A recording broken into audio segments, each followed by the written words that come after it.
Warning: the following podcast contains graphic language that Nancy Reagan and Tipper Gore deemed inappropriate in a civilized society. Maybe your kid should be outside playing in the sunshine rather than listening to adult language on a podcast. But hey, I won't tell you how to raise your kids. Religions and governments and hosts of mainstream media opinion shows are better suited for that job, I suppose. It takes a village to wash your brain. Am I right? We're here to talk about the political environment and kind of what it means. Some of us are going to have our own views. These are our private views, while all three of us are contributors to our voice in one way or another. Our views don't necessarily represent our voice as a whole, but we also want to make sure that you are aware that we do have a bias. Every person has a bias, and hopefully you'll know that we wear our bias on our sleeves. That way you don't feel like we're trying to deceive you in any way.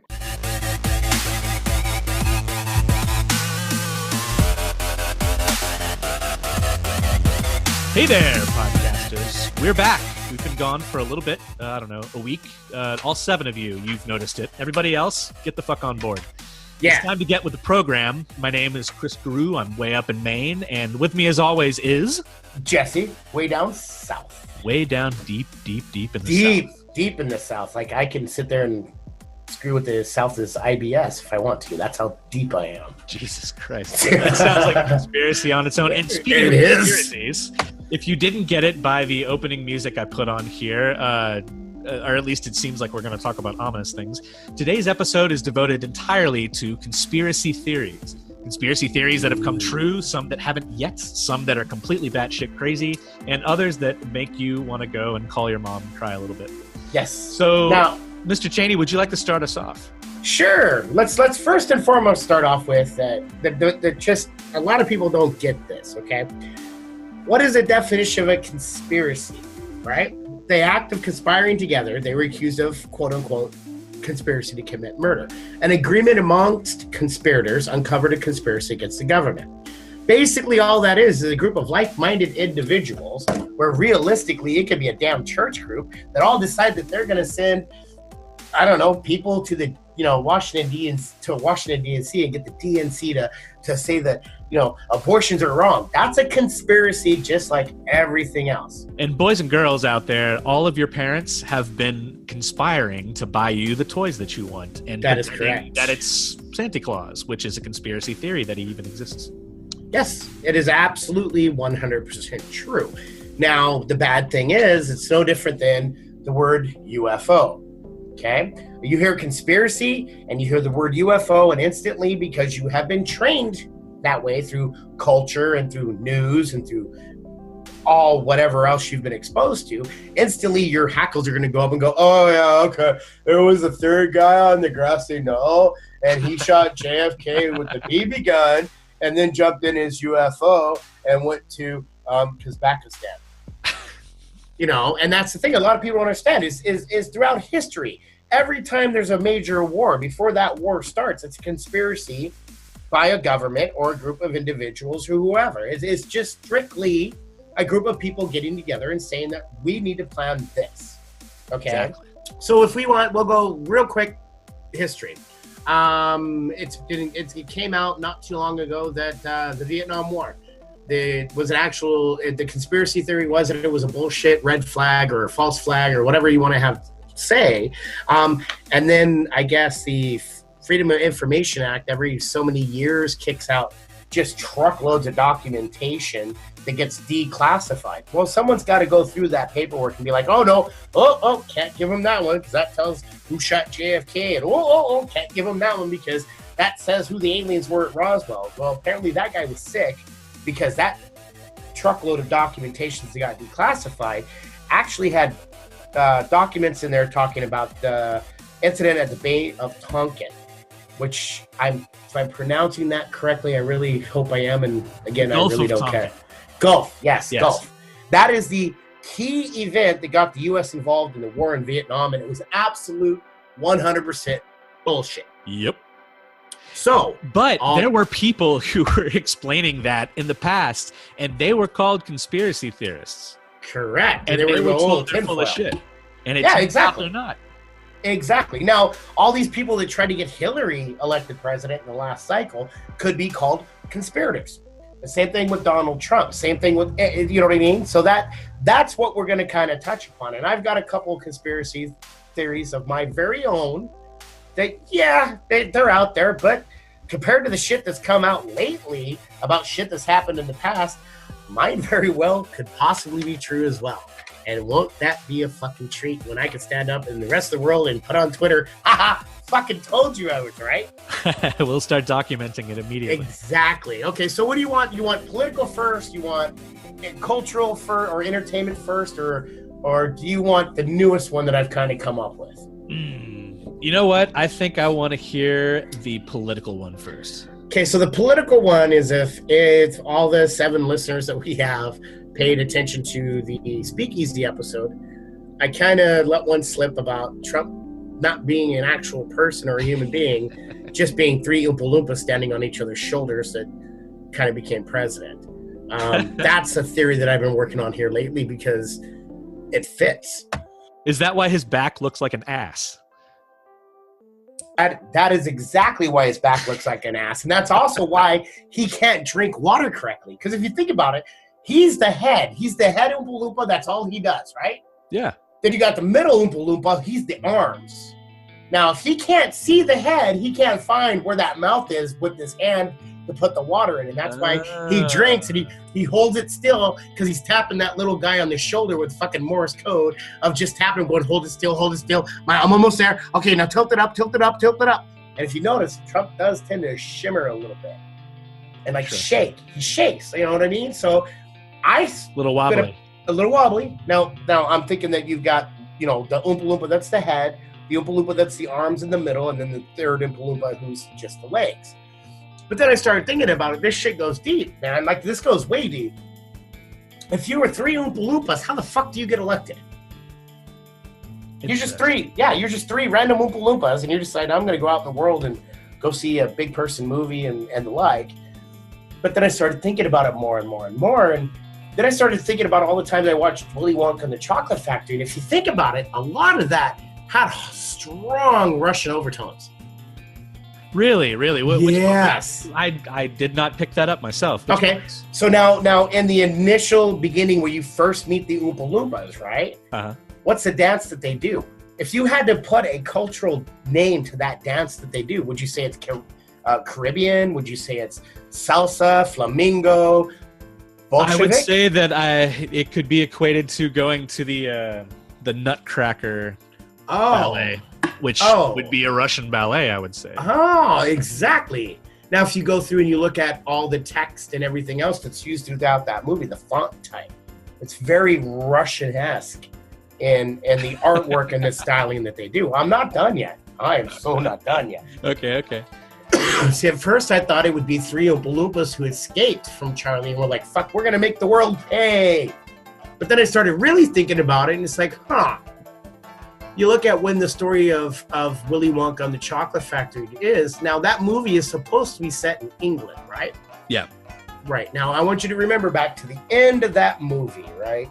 Is Charlie's gotten the Wonka seal of approval to take over the Chocolate Factory. They jump in that little magic elevator that shoots to the sky, and then, it goes through the ceiling, and then they're flying around, right? Yeah. That elevator had a lot of that whole Russian Orthodox Christian church feel to it with the onion. You know what I mean?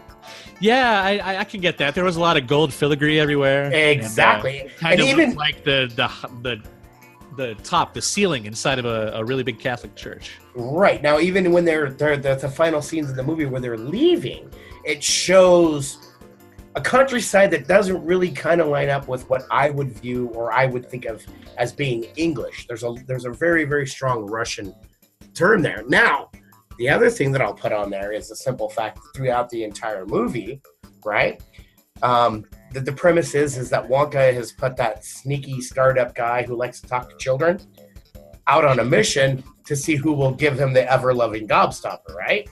Yeah. That is the definition of capitalism, is it not? You've got something for free that someone else is willing to pay you for.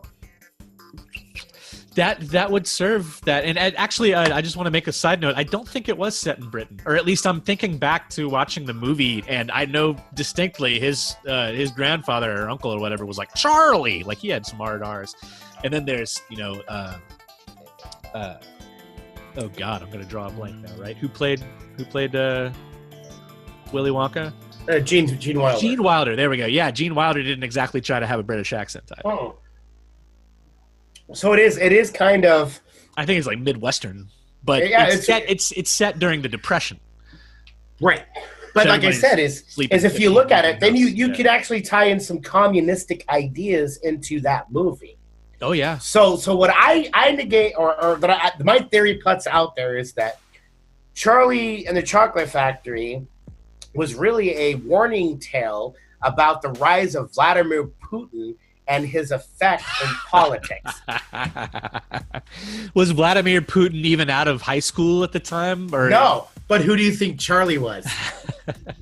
You think that was Vladimir Putin? I think it was Vladimir Putin because from that point forward, I mean, you look at Vladimir Putin, there's pictures of him as a child with dignitaries and this, that, the other. I mean, the guy is full-on KGB.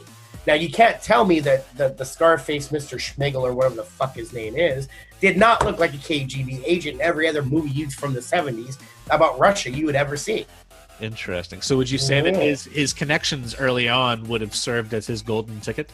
Exactly. Now, that being said, a lot of people would be like, well, you can't have a guy standing on, three midgets standing on top of each other and one, and I get that. But what I'm saying is, for all I know, they've got a meat suit like they did on MIB. This guy's had fucking eons of fucking chocolate money behind him.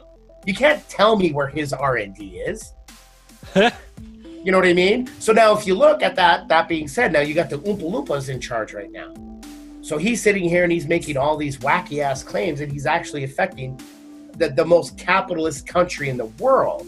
So basically what he's doing is he's giving everyone the everlasting gobstopper except for the American people. He's giving it back to this country and to that country, and I mean, he's clearly making enemies of friends and friends that are now enemies. You know what I mean? And it's one of those things that I'm looking at it, and then everyone's like, oh, Russia's colluded and this, that, the other, and that's why Vladimir's laughing, because it hasn't been Russia since the fall of communism in the mid 90s. It's all now Ivan and the Chocolate Factory. Ivan and the Chocolate Factory. Ivan and the Chocolate Factory. Wow. The Putin gobstopper. Come on. So therefore, like, that's why I said is if you look at it, see, like I said, I mean, for all we know, he is either owned by the chocolate industry, or it is three rogue Oompa Loompas who are out to make us, quote unquote, full-size Charlies pay. The choice is yours. I mean, it could either be they're being ran by the Ivan and the Chocolate Factory syndicate, and there's a whole nefarious thing that we don't know about yet, or it's the Oompa Loompas trying to get back at us, where we can't wait till too much longer, and you're going to see death camps that are brightly colored and filled with chocolate and candy, and you're going to see, like the Auschwitz version, except instead of being sent to the ovens, you're sent to the marshmallow room or the fudge room, or to, you know what I mean? So everything in that movie will then be in that concentration camp. And FEMA only hands out insulin because they don't want you to die of that, diabetes too soon. That's my Oompa Loompa theory. Oh, my God. Yeah. Do you think they're pissed off that they, in the remake, they used CGI rather than more Oompa Loompas? Oh, definitely. And I was pissed off when they did that. I would say that's part of it. Yeah. I mean, and then not only that, is then now think about it. The rogue Oompa Loompas theory goes, of course they're mad. They're like, my people were enslaved off of our island, or I don't know where the fuck you found the Oompa Loompas, but they were all enslaved to work in a chocolate factory. And we made a movie about that shit.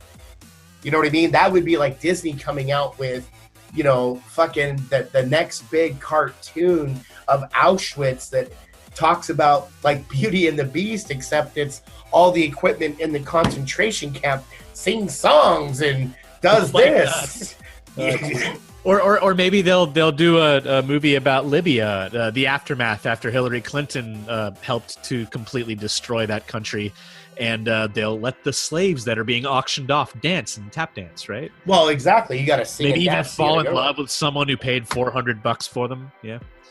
Well, I mean, Disney is known for taking the most horrendous things that happened in history and turning them into a goddamn kids movie. I mean, Smoothing it right over. Yeah. You got Anastasia. Anastasia is a story of the last Tsar of Russia. I've seen the history on that shit, and it did not end like that movie portrayed. There was no talking bad. There was no, Rasputin wasn't no quasi grandfathery guy who's gonna fucking fling, spells. Like, all the children were shot in the basement. I didn't see that in the movie. Maybe that was the flowers when they were dancing around. That could have been, right? Or the mushrooms. Same thing with Pocahontas. I'm pretty sure that Pocahontas didn't fall in love with their white slave trader. No. That's not the story I remember. No, she just survived. Ish. She kind of survived. Good Lord. Yeah. Yeah. So, I mean, that's the Oompa Loompa one. And then, it would make a lot of sense. I mean, there's lots of other stuff. I posted some stuff on Facebook, and I play with these theories, especially if I'm sick and I'm on cold medicine is when they really come to me. So, but that's the first one. I want to hear your newest one. My newest one is Caitlyn Jenner. So let's play the little memory game. So everyone knows who Caitlyn Jenner is, right? Yes. And Caitlyn Jenner is who? Used to be Bruce Jenner. Okay. Bruce Jenner is married to the Kardashian, right? Right. And they have, let's see, one offspring, a Wookiee, and a future, one porn star, a Wookiee, and a future porn star. Has 3 daughters, right? Yes. Okay, and anyone can argue what you want. You can argue all you fucking want. If I became famous because, I don't know, I stood up at a fucking KKK rally and flipped off Trump, people would be like, oh my God, that's what he got famous for. Then that's what I would always be known for. Kim Kardashian became famous because she sucked some guy named Ray Ray. She sucked his dick and took a money shot across the back. I don't have a problem with that. I mean, lots of people get famous for all sorts of reasons. I don't either. Actually, a little bit worse than that, but I don't really think that's so bad. I mean, yeah. So I don't care either. But what I'm pointing out is that makes you a porn star. Correct. In fact, well, it makes you an amateur porn star. Well, it still makes you, but that's no. She wasn't paid. Wasn't amateur. Bullshit. She wasn't paid. That bitch probably made $15 to $20 million off that tape. She's the one. No. She's the one that released it, not Ray Ray. Which doesn't make her the porn star. It makes her the publisher. Right. But it also, but being amateur means you didn't make money off of it. That's true. Well, she was an amateur porn participant, but the publisher of a sex tape. Okay, well, we'll go for that. And her own mother has actually been quoted as saying, when I first saw Kim's sex tape as a mother, I was very upset. As a manager, I saw dollar signs. Yep. Okay, so there you go. Okay, so now this guy who is a gold medal track star from the 80s marries into this train wreck of a family, and people really want to dig back into the history. The Kardashians, the originator of that line, which would have been her father and what's her name's husband, actually was a lawyer for O.J. Simpson. Whoa. Yeah, he was part of the dream team that helped get O.J. Simpson off murder charges. Okay. So that being said, the Kardashians in and of themselves are a wacky fucking bunch. A lot of people don't know that the mother of the group is actually ordained in California as a minister. No way. I honestly, I don't watch the show, so I know nothing. No. This is not on the. None of this is in the show. No. Are you sure you're not a super fan? No, I think I would rather sit butt naked on a hardwood chair, and then drive nails into my nutsack and play Let's Get Up. Ouch. Okay. Then watch that show. So that being said, anyway, so she's got her own. She's a minister. They have their own church. They actually get, I think it's 10 to 20% of the children or all the people that are famous in their family, they get away with donating that money to the church, which is ran by their mother, so they don't have to pay that in taxes. Oh, That's 20. Oh yeah. Oh yeah. So going back to my newest theory. Okay? They've found a legal way to launder their money. That's exactly what they've done. Or at least tax evasion. I don't know what you want to call it, really. Yeah, they've laundered a lot of money through that church. So now let's fast forward. So Bruce is watching this go on with Cam, and this go on with the Wookiee, and this go on with the sweet youngest one. Okay, about 3 or 4 years ago, do you remember that he was in an accident? I think, did he run somebody over? No, actually, he technically committed vehicular homicide. By not running someone over? No. Basically, what happened was he was pulling his yacht with his Cayenne Porsche, or a vehicle, on a part of the PCH highway that you're not allowed to tow boats or tow anything on. Right. And what he was towing, the load was much heavier than the vehicle was rated for. Okay. And so what happened after that? So as a lady was turning, he wasn't able to stop the illegal load that he was towing on a part of the highway that he should not have been towing on, in a vehicle that could not handle the load, and could not stop that vehicle, and actually killed the woman driving the vehicle. Oh God! Okay. So she was in a car. All right. Correct. Now, when he did that, he was Bruce Jenner. That TV family, they'd been by then on fucking TV for, I think, 4 or 5 years. We knew when they shit. We knew when they farted. We knew what Kim brushed her teeth with the night. You know what I mean? Every aspect of that entire family's life was documented on videotape or on digital tape, whatever you want to put. Nowhere watching, or no one in that entire span ever said, oh yeah, by the way, my stepdad Bruce, he likes to dress up like a woman, and we all have to call him Sally because he's really a woman. He's transgender. None of that was ever fucking said. Ever. No hints. Go back and look at the tape. You will never see any instance where people were like, yeah, you look at episode 12 of season 7, you can see that he's really fighting with his sexuality. None of that. Well, let me interject here. I have personally, I've seen a few of the episodes, not on purpose, but I was in a room and forced to watch. I guess I could have left the room, but I was curious. And in those few episodes that I've seen, whenever they mentioned Bruce was in his room and would come out like to fill up a gigantic mug of iced tea, but he was like in a bathrobe or something, and then would wander back into his room and would never come out. Now, in the defense of that, there is a chance that those were the moments when this person was struggling with their sexuality. Okay, I can see that. I mean, that is good. But you are right. They never pointed it out. And for a TV show that's talking about everything and anything involving this family, you'd think at some point in time they would hint at it. Right. But the minute he gets the district attorney of Los Angeles or Santa Barbara, whichever the fucking district it was, they were actually getting ready to charge Bruce with voluntary vehicular manslaughter, because he was breaking 3 different laws that led to the death of this woman. Right? Yeah. Right. And now he's looking at possible jail time in California, right? Yeah. At that time, California has seen a big upswing in the prison population of what? Well, I don't know. Well, the thing in California right now, and they're still struggling with it, is if you've got transgendered prisoners, where do you send them? Do you have to build a 3rd prison? Interesting. Well, one side says that they should go wherever they identify, and the other side says no, what's on their birth certificate is where they end up. Okay, so here's my question for That's you, the right? fight. Yeah. And that's fine. Don't get me wrong. This to me is no judgment. I have no skin in the game as far as any of this goes. Is if you think that you're a woman and you want to get the parts to be a woman, have at her. I have no judgment. Doesn't affect me. That's how I am, boys and girls. Understood, sir. Sticks and stones may break my bones. Words will never hurt me. But that being said, is my other avenue is you do what you want to do that does you, have the fuck at her. I don't care. But the problem that I have, and I can see where the penal system would have this problem as well, is, okay, so you've got a man in the sense that he has a penis who's transing into a woman.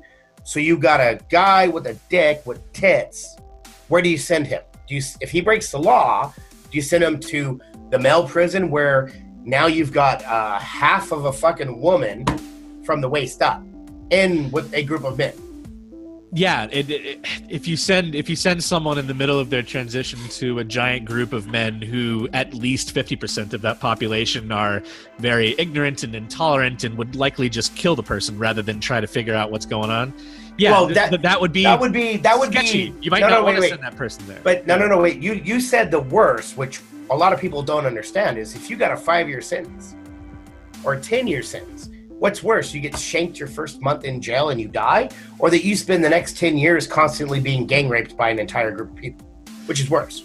I would have to say the rape is worse, yeah. Exactly. Good so point. now on the other hand of that, same scenario, you've got a trans man who has breasts but a penis. Do you send him to the women's prison?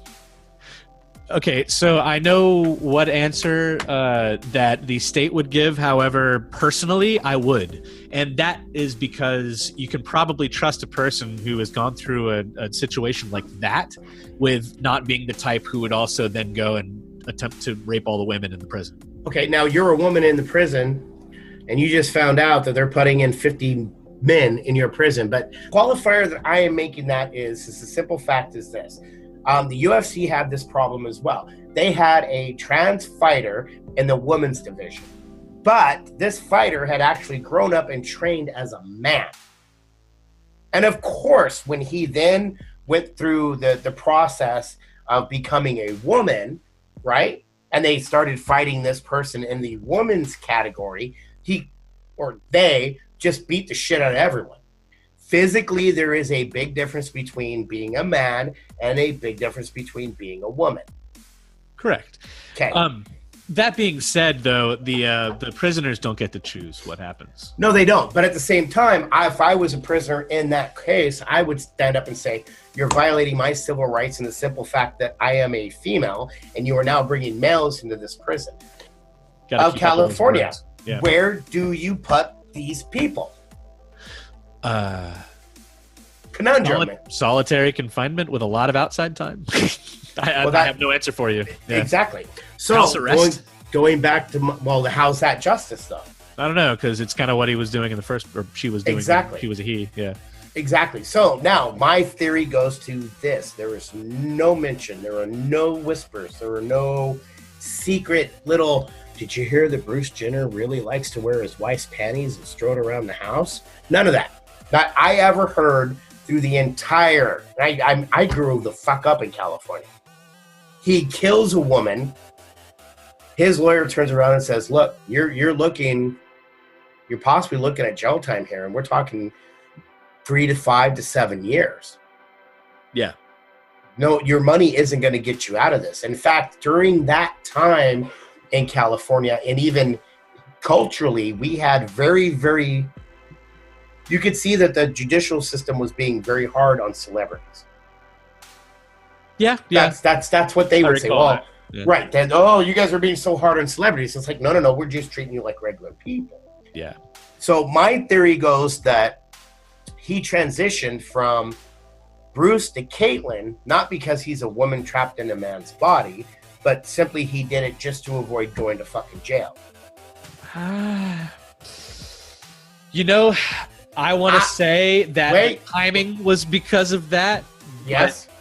No one chooses to transition their sex to avoid going to jail. Okay, I would agree with you that is hard to believe. I would agree with you on that, except for one thing, right? Yeah. You know how much breast implants cost, yeah? $10,000, something like that. Yeah. Something like that. Now, if I told you, Chris, you're going to go to jail for the next 5 years unless you get tits.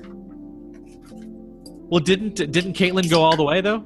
No, still not all the way. Wait, really? Because you would think somebody that affluent would be able to, skip, hop, and jump on over to Singapore and get it knocked out. Last I heard, they still have their twigs and berries. Interesting. Now, I understand that is an option that some trans people decide on, that they don't want to go all the way through the entire process. I'm not quite sure if there's a special term for that, though. And that's why when the year after or a year and a half after... Does Caitlyn live a life as a woman, though? 24/7? I don't know. That would be interesting to see, because if it really is an attempt to avoid prosecution... You would think that... But now here's my theory, is it could have started off that way. And then now suddenly you've got another member of the Kardashian family that is now in the limelight, that's now making tons of money, is now making buku fucking, television, media events, speaking events. The motherfucker still had a dick and won Woman of the Year. Well, now you need to realize that there is a difference between male, female, and man, woman. Do you get that? Oh, I get that. So Caitlyn, I like to just use her first name, to be honest, to avoid all the other mistakes there. But Caitlyn's sex is still fluid, I guess. Yeah, okay. But Caitlyn's gender is male technically, because technically the gender a cock and some balls. So correct. Okay, so all you people out there who are listening, or anyone else that happens to come across this podcast, I will be the first to say there are not 76 genders. Go fuck yourself. There are 2. Gender is a classification and a subclassification of our species. You have animal, you have vegetable, you have mineral, you have humans. Now, in that large, just overall classification of human, you then have 2 subclassifications of male or female. It is specifically your gender. Sexuality is your mental state. Gender is your physical identification marker. That's all it is. And I'm not saying... When you hear Jessie talking, please understand, he's not trying to be anti-trans. And no, good God, no. Not picking on anybody for their choice in life.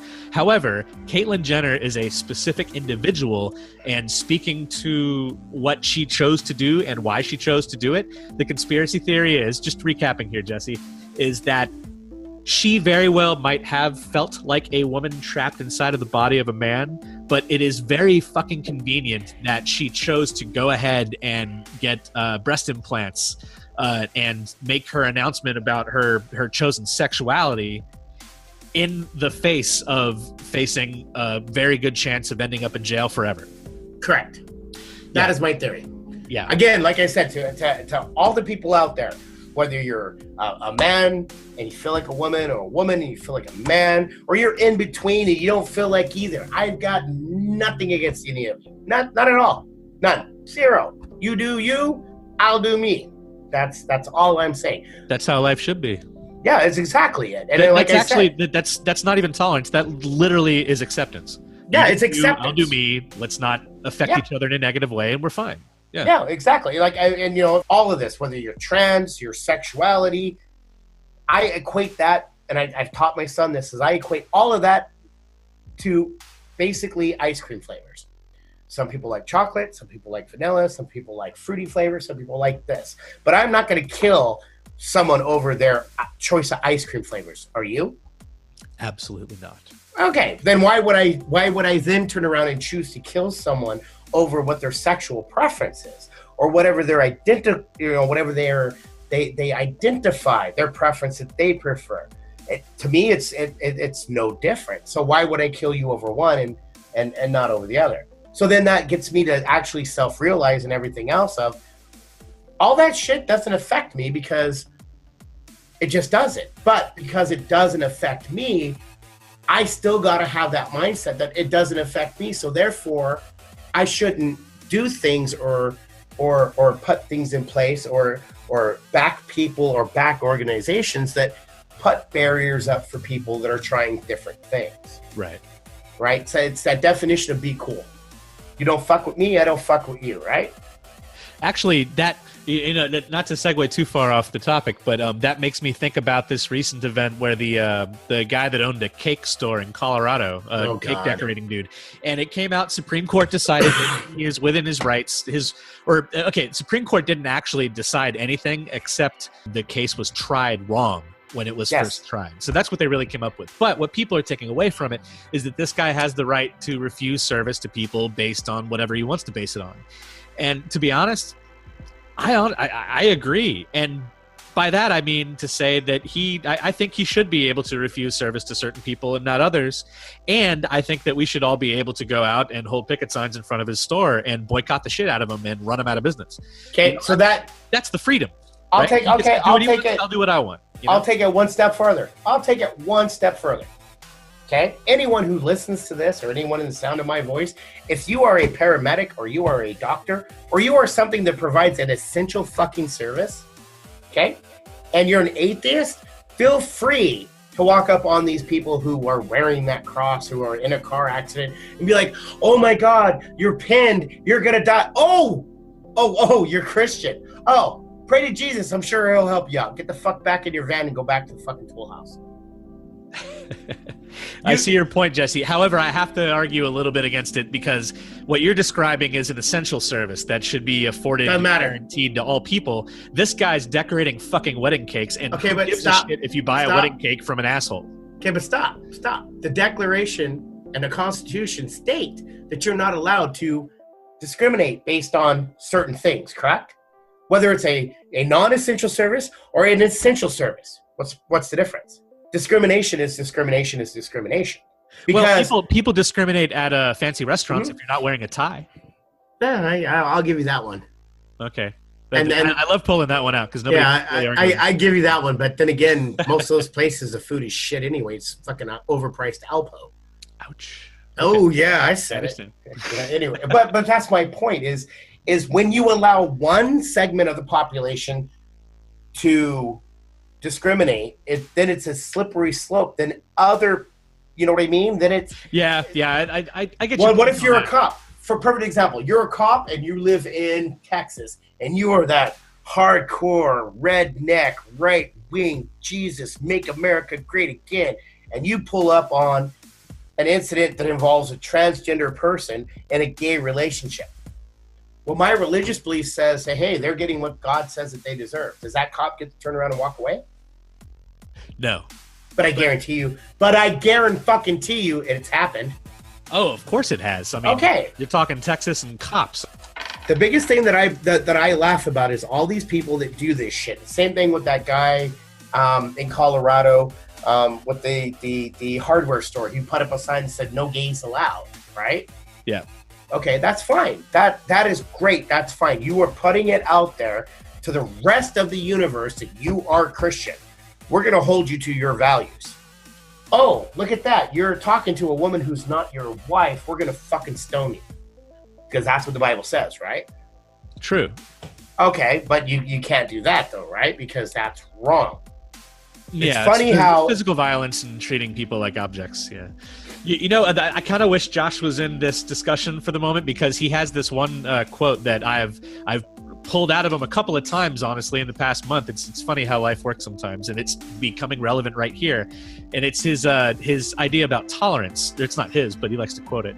And it's I'm paraphrasing, and sorry, Josh, if I get it wrong, but it's the best way for society to be as tolerant as possible is to stop tolerating intolerance. Correct. That's like the paradox of intolerance, I think is what he calls it. Exactly. Yeah, so really, I guess that would be me tolerating this cake decorator's intolerance. I don't know. You would basically boycott this guy and keep him from making any more cakes, and then he would have to go out of business, and then poof, no more bigoted. Well, realistically, this is how I think that this whole scenario should have worked. Okay, is the gay couple involved, like you said, should have just turned around and said, "Oh, you've got a problem with us being in love, and you don't want to make our cake. That is fine. We're going to pass along in our community your name, and no one in our community is going to grace this shithole establishment with any business whatsoever." And we all know, to throw the stereotype out there, we all know gays love cupcakes, right? You know what I mean? But my point is by them suing him, it gave him a 50-50 footing, is it gave that guy the chance to bring out and now have a precedence to say my religious beliefs should allow me to do this. Well, then great. other people who don't have religious beliefs, they have no religious freedom. And then technically, that's why I said, if I was an EMT right now in this environment, I would, if I had to sit there, if they sit there, you have to pick a religion. We have to put a religion on your application. I'd put it as Satanist. Yeah. Right? As in the temple of Satan. Like, I love that group. Anyway, just because I could throw that out there, that's my religious belief. So then legally, under that preference and under everything else, I can now stand by my religious beliefs and turn around and say, oh, look, a Christian got shot. Pray to Jesus, buddy. I hope he helps you. Oh, wait, what's that? We're going to get sent to a fire. Oh, it's at a nunnery. Pray real hard, sisters. I hope the best for you. But I can't do that, right? Because, like you said, it is an essential service. But a lot of people don't understand is that's how it originally used to be. And it used to be Christians were, able to say this or look back in the 40s. Well, black people can't drink from this water fountain and they can't sit at this counter. And on top of that, fire departments wouldn't show up to your house, even if they were right next to you, if you weren't paying your dues for them. Or worse yet, 10 fire departments would show up when your house is on fire, and you have to negotiate to figure out which one of them you can afford and who is actually going to put the fire out for you.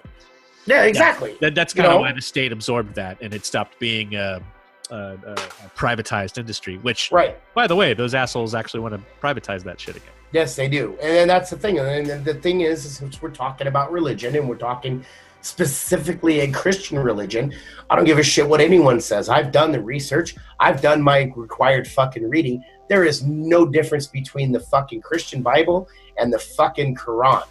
One's in English and the other's in fucking Arabic, but it's the same goddamn set of core beliefs. Women are property. Men are right. We get to own everything. We don't like what you say. We can fucking kill you. Now, tell me which book I'm talking about. You can throw the Torah in there as well, because exactly. Yeah. All three religions, all three of the main religions are based in the same stuff, generally speaking, and they're very anti-woman, and they're that. Now, I will say the Jewish religion is a little bit more tolerant of women being able to have a voice in the community, but Christians just recently came around, and they kind of still don't. If you go into one of those people's households, they're not the same as they are in public. No, and that's the thing. Is the problem that I have is that in and of itself is if you are the almighty God, spirit, voice in the sky, whatever terminology you want, and you just created all of this great shit, why would you then turn around and go, oh, half of you don't really matter, right? That to me seems like a fucking waste. If I've created anything, I mean, at one point I had 3 kids.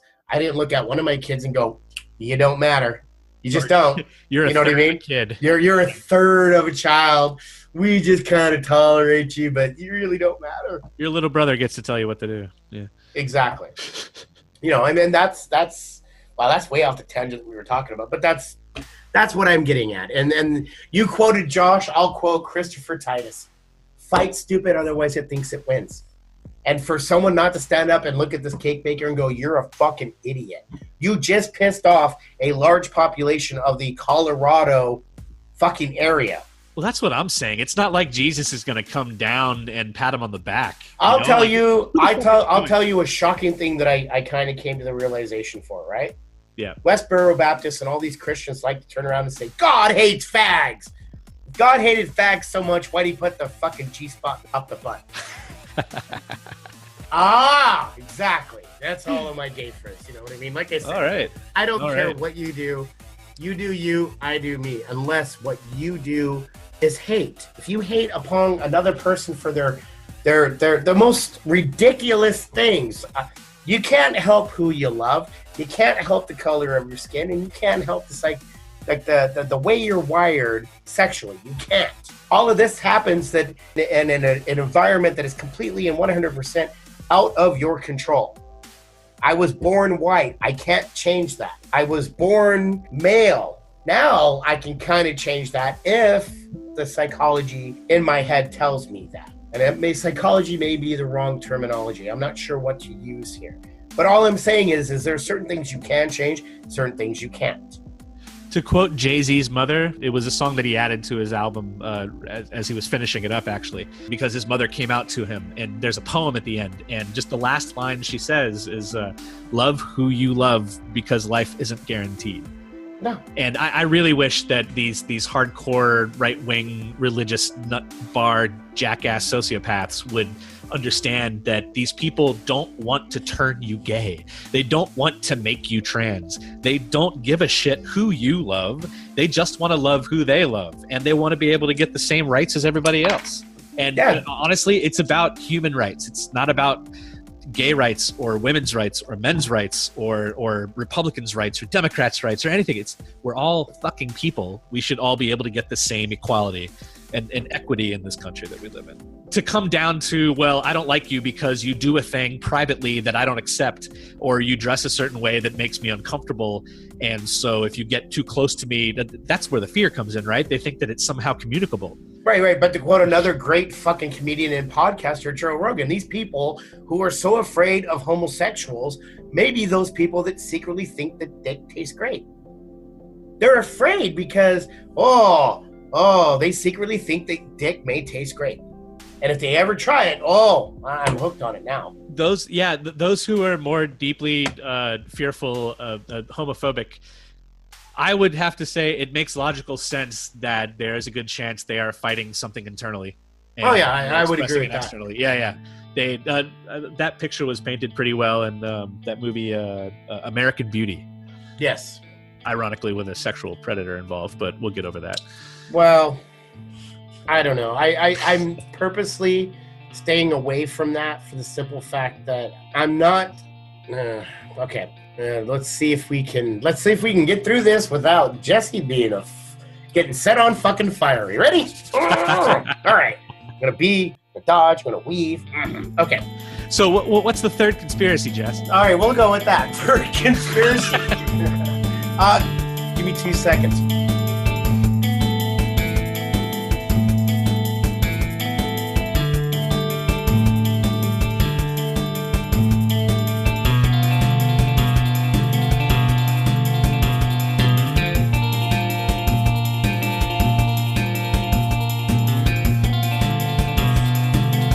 Before we get to your third conspiracy theory that you have for us tonight, Jessie, I would like to go ahead and throw in something that I'm starting to piece together myself, my own little personal conspiracy theory. It hasn't really fully taken shape yet, but I bet you probably have seen these signs that I'm about to reveal to you.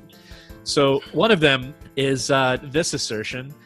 I believe that whether Hillary Clinton or Donald Trump won the election, it was all right with the group that I like to call the business party, which is made up of Republicans and Democrats. Yes. I think that whether Trump or Clinton won, they had a plan for either way. And Clinton's display of complete disgust when she lost, her big cry face, which I used to have as a background on my cell phone, but I stopped being so cynical. That was real. I think she was very pissed off that she didn't get it.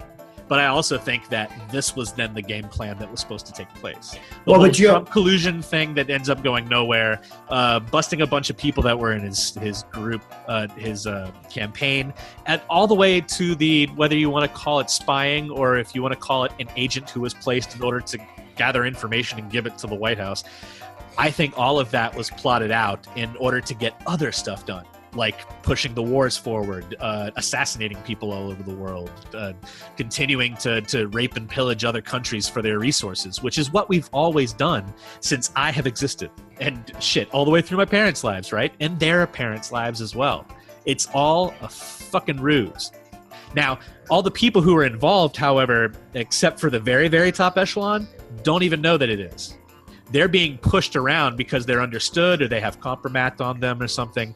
And so they're doing the bidding of those who have come up with these plots without really realizing that there's a plot going on. So when you see the news anchor saying something and you're like, oh my God, they're in the tank for this person or that, I don't really think that they know that they are. That's my little takeaway from that. I don't think that there is a conspiracy going on where there are thousands of people involved who all understand what the story is. I think there are thousands of people getting manipulated to tell the rest of us, millions of people, the story that is coming down from a very small cabal that is making these decisions. I absolutely 100%. It's almost like you could call that the American experience conspiracy. So I do believe that, and I could be wrong here, but I do believe that Trump is the first candidate to win that was not backed by the Bilderberg Group. And I think he's the first one to win. He's a Rothschild backed. Right, but the Rothschilds... Or is he the other one? There's like two different groups, and they hate each other. Exactly, but it doesn't matter. If you look at the last 12 years, Obama was backed by the Bilderberg Group. George W. Jr. was. George Bush Sr. was. All the people you could say Clintons are part of were. CIA or deep state are Bilderbergers, I think. And the other ones who are more business class, the Reagans and stuff, those aren't Bilderbergers. I think those are Rothschilds. And they very well could be. Now, the thing that got me was the last meeting before the election, they actually came up with a new terminology for people like you and me and about 75% of the goddamn population. They started calling us precariats. Right? That's people define that for us, please. That is people who live paycheck to paycheck and are $1,000 away from financial ruin, meaning we don't have $1,000 in the bank in case the car breaks down, the house burns down, this happens, that happens, because we're too busy living paycheck to paycheck. They basically and they basically have a plan in place to keep us in that perpetual state. Then along comes correct. Then the modern Oompa Loompa comes along and throws a whole monkey wrench into their goddamn plan and sends it the other direction, what we see now. I am 43 years old. I have not seen this level of intolerance from political, professional, to the average fucking common man since around 85, 86, after fucking Reagan was in office. Now, they don't give a shit. What do you mean by intolerance? Intolerance for black people, for fucking poor people. Okay, so racial, sexual, all of that kind of intolerance. Exactly, and it's back at the same time. A lot of people don't realize, and no one. Why can't people remember fucking history? Reagan said, and I quote, because we have Google. Exactly, but Reagan actually put out there that in his first fucking 100 days of office, he was going to save X amount of money on healthcare, and he did. He cut a large chunk of healthcare cost just instantly off the fucking board, and everyone was like, "Oh my God, Ronald Reagan was such a great guy." Well, what a lot of people don't realize is he went through and shut down every goddamn state-funded run mental institution and gave all these fucking people in those institutions a bus ticket and say, go wherever the fuck you want to go. Yeah. That is the spike from 81 to 85 in the population of homeless people and the population of no mental health care in this country, VA vets getting homeless, but it all has that.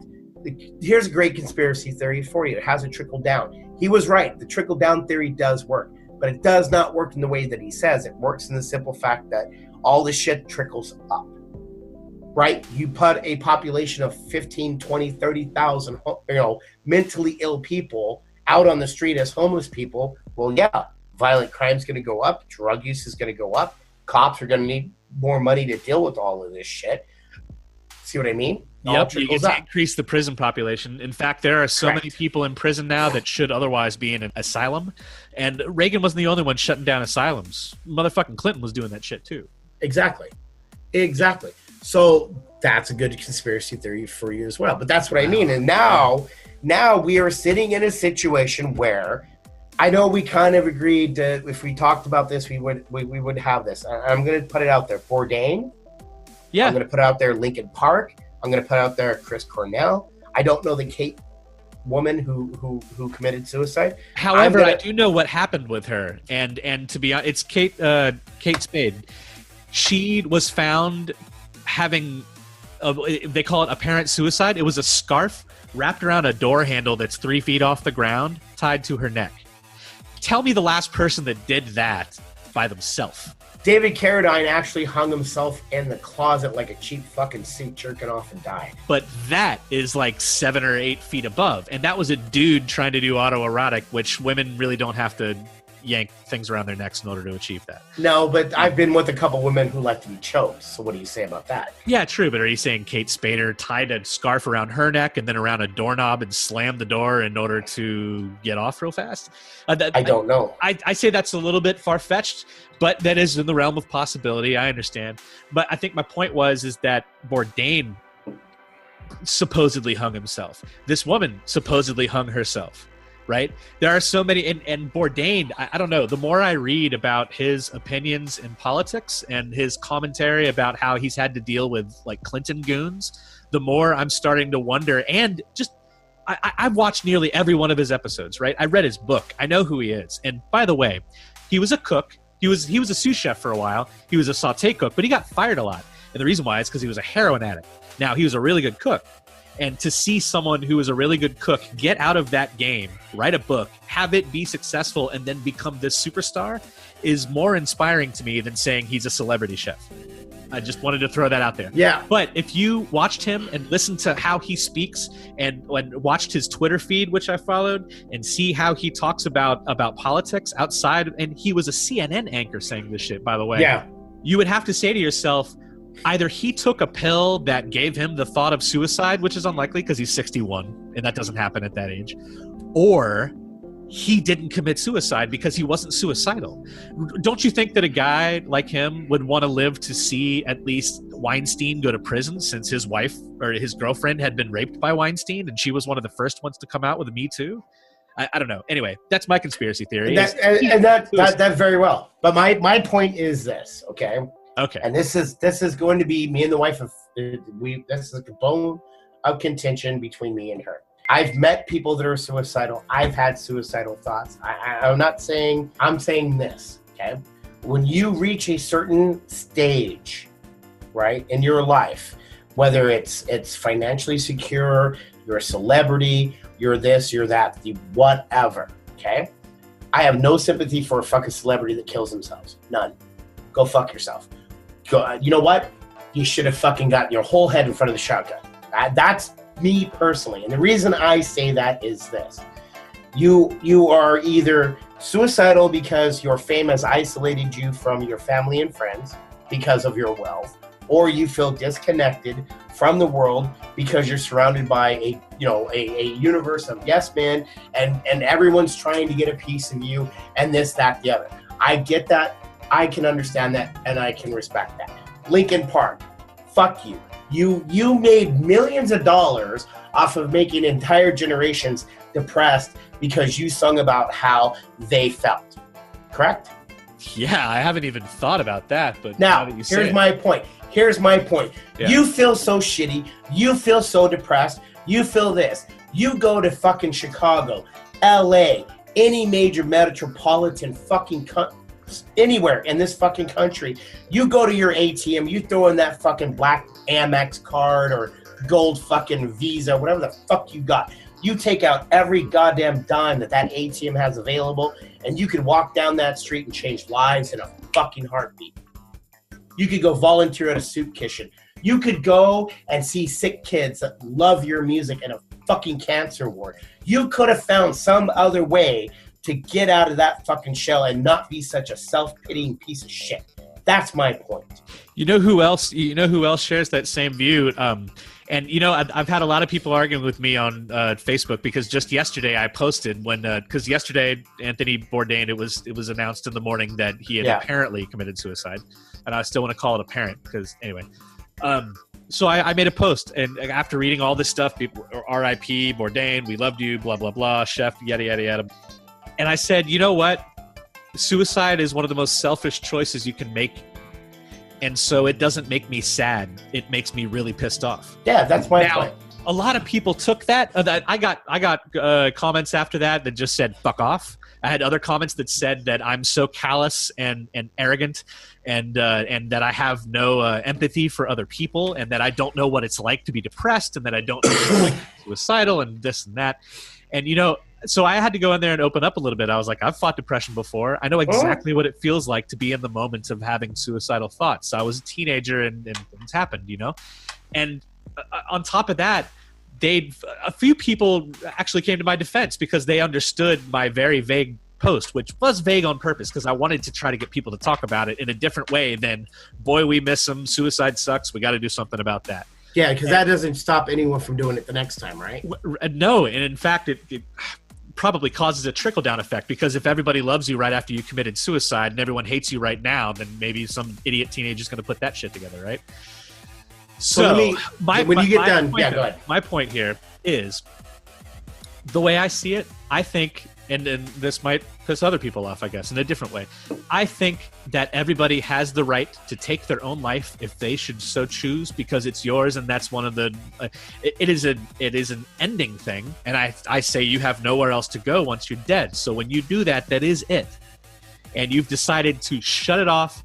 And number two, I think that when you commit suicide, you're not escaping further turmoil. You're leaving behind the possibility for things to get better.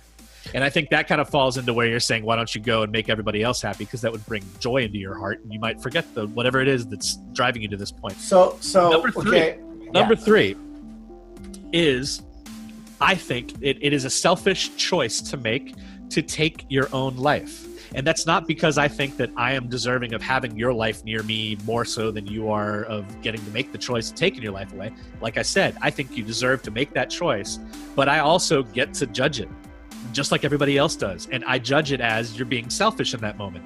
And in hindsight, most people who have gotten to that brink and then walked away and actually either sought therapy or they did their own reflection, they come to the conclusion that in that moment they weren't thinking correct, so they didn't see it as selfish. And I get that. But in hindsight, you were being fucking selfish. And it's, I don't know. In my book, it's not okay. However, I get conflicted because I also think, in light of assisted suicide, I think people, if you get the call and it's like, you got terminal cancer, there's nothing we can do for you, we're going to put you on weird chemo and your life's going to suck. But I don't know. Anyway. So here's my question. Let me throw a couple scenarios out to you, okay? Yeah. 13-year-old boy, girl, whatever, breaks up with their school crush, right? Are you okay with that person offing themselves? No. Why not? However, no, stop. Me being okay with it doesn't mean that I don't think they should be able to. No, I'm asking you Maybe flat out. Do you think that person should be, that the society as a whole should look at that person and go, yes, your heart is broken and you're 13. Go ahead, hang yourself. No, you're 13. You got 50 more fucking years at least to be able to turn your life around. So. No, the perspective. Perspective is the key here. This is what me and Corey have talked about. It's perspective. At 13, your perspective is very short and very narrow. This person that I've never felt these emotions for, and now we're broken up, or 14 or 15 or what have you. Yeah. We all know, older people know, no, you will find something better. You will find it again. It will be 10 times better than this was. But no one wants to hear that at that time. So if you're not okay with a 13-year-old girl who broke up with her boyfriend committing suicide, then what the fuck is the difference between that, a 61-year-old or a 50-year-old or Lincoln Park or fucking whoever offing themselves? Because their thing is you look at the data, you look at the research. People that have committed suicide unsuccessfully in the hospital, when they are talked to, say, the minute I did it, I wish I could have took it back. The reason I say that is because whether it is a gunshot, a jump off a building, you're starting to hang yourself, you slit your wrist, at that point, your body puts out a chemical reaction in your fucking brain that clears away everything. Whether it's anger, it's hate, it's your last hurrah before you go out. Your near-death experience, whatever the fuck you want to call it. Your brain creates a potent cocktail of chemicals that clears your perspective and allows you to look at everything in an unbiased way. And then you're able to go, yeah, you know what? Maybe I shouldn't have done that because fuck, my life really wasn't that bad. I'm not living in a third world country where I got to decide what brown water is it going to kill me or is the green water going to kill me. Yeah, it truly is. I mean, you can call that moment, I think it is moments of clarity. Exactly. But that moment of clarity, it is all about perspective. And that is what I keep trying to get across to people. Suicide is a perspective. At this point in time, all I see is darkness. Okay, well, that's fine. Let's stop. Let's see. Why do you is all you that you see as darkness? You're a celebrity, you're a millionaire, you're this, you're that. Let's do it real quick, real easy, 30 fucking seconds. I'm going to give you $20,000 in cash. You're going to walk down Skid Row and you're going to hand out $100 bills until they're all gone. At the end of that, you still want to offer yourself? Go ahead. I don't think anybody would. Why? Because you're going to hand out $20,000 in $100 bills. So you're looking at what, 200 bills? Yeah. Okay, so you're going to have to go and look at the face of 200 different fucking people and hand them money. Enough money that is going to greatly affect their everyday existence for either the next day or the next 2 to 3 days, right? They're going to look at you with the eyes of gratitude. They're going to put and be a like, smile on their face. Not only that. Say nice things about you after that. Yeah. And not only that, they're looking at you like, holy shit, dude, you had a huge impact on my immediate existence. Thank you. Yeah, so whether they were short on rent or they couldn't afford more diapers, whatever. Yeah. Exactly. Totally. Now, the other half of that perspective is I've seen people working at Walmart, greeters. They're in their 70s.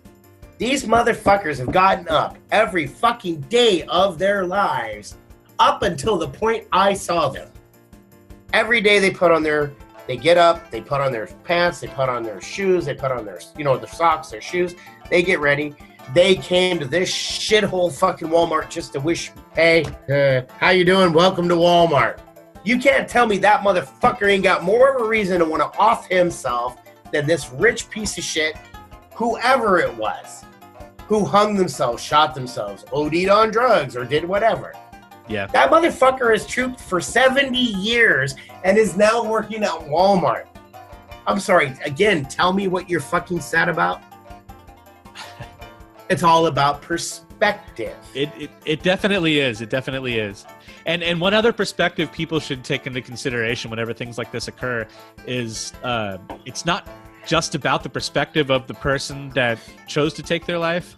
The way people choose to grieve also is based on their own perspective on things. And if someone's going to grieve and it kind of clashes a little bit with the way you do, I have a big recommendation. If you're not in a way where you can discuss things calmly with them, walk the fuck away. Don't try to get in their face and tell them they're not grieving right. Don't try to get in their face and say, you ought to feel and think this. You can't feel and think whatever you want to feel and think because I have a moral authority over you because most people are looking at the world the way I do, so therefore change or be changed. That is a level of intolerance that I don't personally tolerate, to be honest. No, and those people live in an echo chamber of bullshit.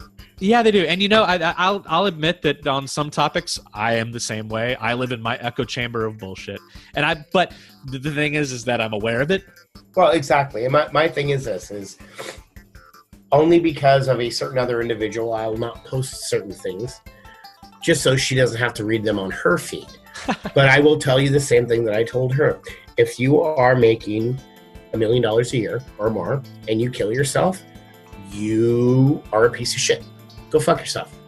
Now, I don't care. What if that person got a diagnosis that they were going to die in like a week? Now that's different. Now we're talking suicide, right? Yeah. Now what you're talking about there is called death with dignity. No. Hold on. This is a person who got a phone call, right? Said, you need to come into the office. We can't tell you. They go in the office. Doctor sits them down. Look, you have like 3 weeks. You really should have gotten to us sooner. Sorry about that. We can put you in chemo, but nothing's going to change it.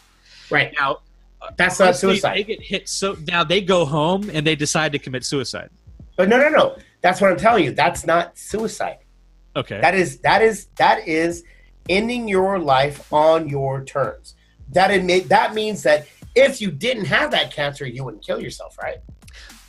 So really, I true. And so at that point, I guess what we would have to ask is, are we ever going to know anything more about Bourdain's private life, maybe from his girlfriend? I would hope she would say something, after she's grieved, of course, to let the rest of us understand whether or not it was something like that, or if he was depressed for fucking 30 years and nobody knew it, which I highly doubt. Here's the thing that I'm going to tell everyone. Okay. I am not rich and famous, right? I'm not on Karnak. How many people have seen my fucking show on network TV, right?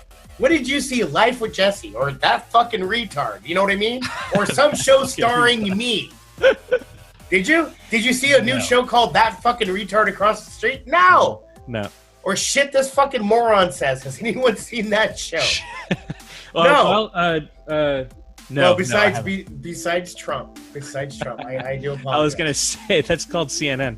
Yeah, exactly. But I am not rich and famous. The thing that a lot of people don't understand is fame is a two-way goddamn street and a two-way fucking agreement. You want me to give a shit that you're in the new fucking Thor movie, your name's Chris fucking Hemsworth? Then fine.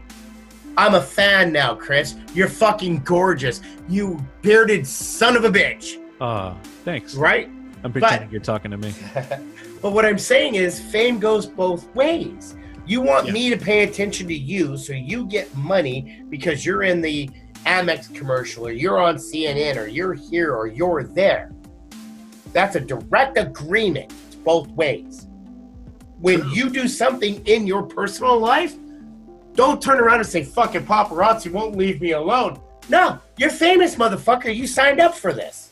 Actually, that whole argument can be said to Roseanne Barr. Exactly. To tell you the truth. She made this fucking bed for herself, and now everyone's mad at her, and she's like, what? I didn't mean it. Doesn't really matter. I will knew what they would think. Stop. Stop. What now, Jesse? No. Stop.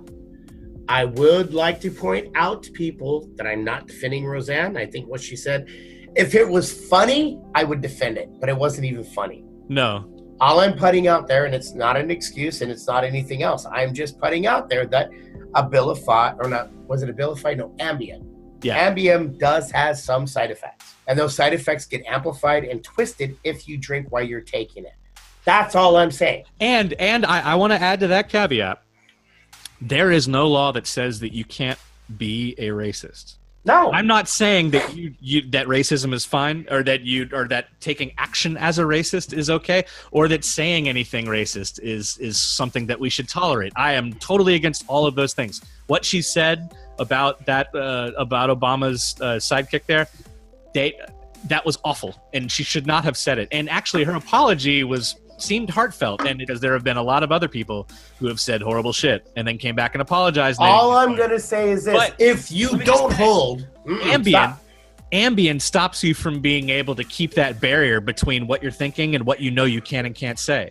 And so for her to blame Ambien, just saying, I know Ambien came back and said one of our side effects is not being a bigot. No shit. But bigots have jobs right now. There are bigots in our government. There are bigots on TV. There are some people who are actually bigots that people who hate bigots love because they don't know they're a bigot. There is a guy who actually had to go to trial because he was on Ambien and killed his wife. Ambien fucks with the ability of the brain to initiate sleep paralysis. So he went through a dream sequence and said where he killed his wife, correct? And he acted it out. Now I'm not saying that this guy didn't just use that as an excuse. I am not saying that, but I'm also going to point out there and say that people need to do a little bit of research on Big Pharma because Prozac was able to pay a large FDA. I don't want to call it a fine and I don't want to call it a bribe, but I'm going to say it was a payment, so that they didn't have to put a possible side effect as homicidal thoughts. Because suicidal thoughts are kind of the same thing. But that's like we want to protect you and stuff, right? Correct. Like, oh, well, you might get really bummed out. And so we're just going to say dream suicide. Their reasoning was that suicidal thoughts and homicidal thoughts are the same thing. But there's a difference between me having thoughts of hurting myself and me taking a fucking AK-47 into a school and shooting it up. Big difference. Very big difference. And that is one of the side effects of Prozac. Homicidal and suicidal thoughts. So extrapolating from that, and with the Ambien thing, of course, Ambien does not turn you into a bigot. Roseanne already was. And you know what? I don't agree with the way that she thinks about the world, but I also think that if she can keep it to herself, there's no reason why she couldn't interact with the rest of us. But my point is this. And another point to make is that even though everyone knows that she has these kinds of thoughts, because it's not a new thing that Roseanne feels this way about the world. We've seen it before. No. He compares lots of people to animals, and they're always black. But Wanda fucking Sykes was the head writer of this new reboot, okay? Yeah. Wanda Sykes is not some pushover. She actually walked off the set as soon as that tweet went out. Yeah, she was Okay. like, "Fuck this, I'm She done." was like, I can't believe you couldn't keep it in, you fucking bitch, and walked away or whatever. But she said, right? here's my point. Here's my point. She was a bigot, but she was a functioning bigot, correct? Right, she kept it Now, to herself. now, if you factor in Ambien, if that Ambien took away her ability to hold it in, who's to blame? That's what I'm saying. Yeah, That's what I mean. Is And I that agree the with thoughts are there. Ambien didn't make her a bigot, but Ambien did take her fucking filter away. Correct. And you know what? I know that she typed on a phone or a computer or something, so it's not like she was sleepwalking. People have been able to cook, drive, and actually go to work under Ambien and not remember it. So I guess she was an avid tweeter. So you're saying that she could have gone through the motions of going into Twitter and typing. What I'm saying is the In a Ambien and the Ambien, not sleepwalking, but the Ambien could. A lot of people don't understand what the difference. The difference between sleep and sleepwalking. Okay. Okay. Well, then I used to be a sleepwalker, but I'll admit I don't really get the complete difference. It's something didn't get shut off, right? Correct. All sleep is the simplest way that I can explain it from the way I've learned about it is sleep is shutting off the higher function or consciousness of your brain so your body can heal, rest, recharge, but the subconscious then can actually clean out all the stuff that you didn't deal with. Okay? Yeah.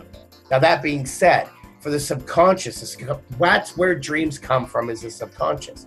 So your brain on the higher function, when it turns itself off, it gives it a little bit of a safety feature of, we're going to paralyze the body so the subconscious can't, I don't know, think it's fighting dragons and stab the couch with a fucking broom.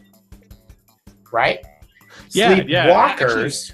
Hell, I remember some 60 Minutes episodes where there was like an old man who would wake up in the middle of the night and stab his wife or something, right? Correct. Now, sleepwalking is at some point that paralysis is worn off enough to where your subconscious can get, I sleptwalk as well, that can get you up and make you do things that technically you are asleep for, but I've been told I've sleptwalked with my eyes wide open. Yeah, my parents, when I was a kid, the most famous in my family story about me sleepwalking was both my parents were awakened by me opening their bedroom door, and they said that my eyes were open, but it was like my eyes were glazed over like I was drunk, and I was like 9 or maybe 8. And they said that I walked in, they said, "What do you need, buddy?" And I'd made an immediate right turn into their adjacent bathroom and walked into the bathroom and pretended to lift the lid on the toilet, but I didn't, and then peed all over the damn place. Right. And then flushed, and then walked out of the bathroom, waved at them, and went back to bed. Okay, so let me you hit it right on the you hit the nail right on the head. Now you've drank. You're above drinking age. Yes. You do realize there is a certain point where you can drink enough alcohol that the mammal or the higher functioning portion of your brain's like, fuck, I'm done, I'm out. That's what blacking out is, and you remember it. And but it's it doesn't also mean why I don't drink that much anymore. But it doesn't mean that you passed out. It means I've driven home before that way. It means that the higher function of your brain that contains short-term and long-term memory is gone. It's done. It's shut off. But my motor skills don't leave. No.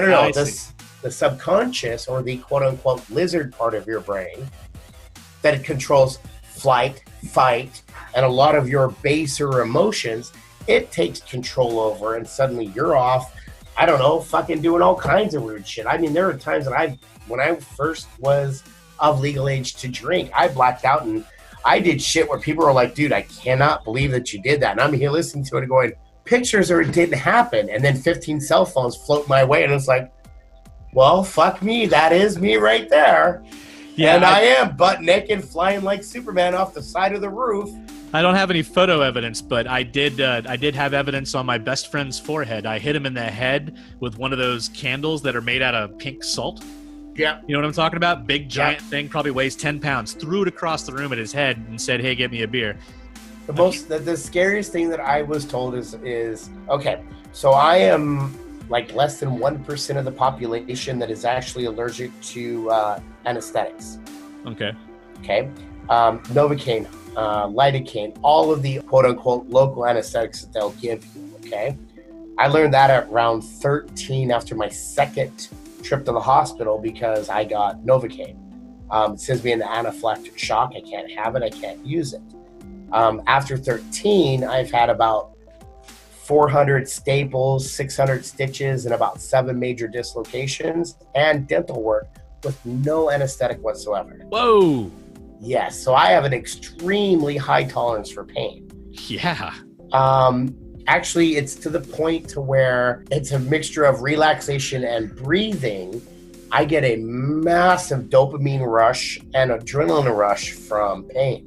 Now, the bad thing is the lizard part of my brain loves playing the pain game. I woke up one day after drinking with a bunch of friends at a party, blacked out, fucking drunk. I had both fucking forearms duct taped. It's like, what the fuck is going on with this? Yeah. I ripped the duct tape off, and then it instantly had to put a fucking towel on my forearms because I had actually stuck the knife from my fucking elbow to my wrist. Oh my God. Yeah. And I was like, it was both arms. Like it was borderline, and lucky for me, Jesse, that's down the street. That's actually doing it. That's not crying for help, man. Oh, no. You didn't cross the road. You went down the road. No, that's what I thought too. That's what I thought. I thought I would all fucking emo. No, apparently when I got a hold of people that were at the party as well, they were like, yeah, you're a fucking psycho. And I was like, well, what are you talking about? Apparently a couple other people that came into the party I had issues with, and I challenged them to the pain game. They had six people versus me, and basically I kept sticking knives into my forearms and dragging it down to my wrist going, your turn, and no one else wanted to play with me. I wonder why, Jesse. But that's my point, is that blackout drunk. I remember up to a certain point during that night, and then after that I don't remember shit. But I wake up with all this, physical evidence, and then people tell me, yeah, you did this, you did that, you did, all this other shit. And it's like, and I'm like, that scared me because I had no control, none. And it's one of those things, well, what if I decided that instead of stabbing myself in the arm, I wanted to stab someone? You know what I mean? Yeah, or what if you decided, maybe I could make the jump from my balcony to the one across the street. Exactly. I've seen other people do that. Exactly. And that, boom. Yep. Yeah. Yep. So I don't know. That's my thing about the whole Roseanne thing. Don't get me wrong. I am not defending her. She is a bigot. She is a fucking moron. Yeah. I'm just saying that if she had taken something, and even then it's not an excuse and it's not a defense, because I'm pretty sure in the ambient labels it says don't drink while taking. My biggest problem is that they punished an entire show. Dan Goodman isn't a bigot. Sarah Gilbert isn't a bigot. All the writers, all the gaffers, all the crew, that's what I'm getting at. It's not Roseanne. Fuck Roseanne. Well, there's a silver lining, Jesse, you should know, is that the one rumor that is true about all of this is that they're currently trying to reorganize the show because Sarah Gilbert doesn't want to give up her idea. It was her idea to reboot this because she wanted to have the Midwestern connection through media to try to express what people who did vote for Trump are actually like, and to try to diffuse that whole idea that everyone's the stereotype, right? I just want to say, I think this show is actually doing a good thing, and people who were disparaging it and saying you shouldn't watch it because of Roseanne were probably total fucking idiots. I'll just go ahead and say it. You're fucking idiots. You might not like the show because you don't think it's funny or something, but they weren't writing some pro-Trump nonsense that's going to make you go vote for him in 2020. In fact, Roseanne was the only one on the show who was actually pro-Trump. Everybody else was something else because they were trying to show people getting along. Okay, anyway, wait. Let me stop on the brakes there, homie. This is a problem that I have. Yeah. Why the fuck are celebrities getting stomped on left, right, and center for the stupid shit they say? I'm not saying they shouldn't be. I'm not saying that.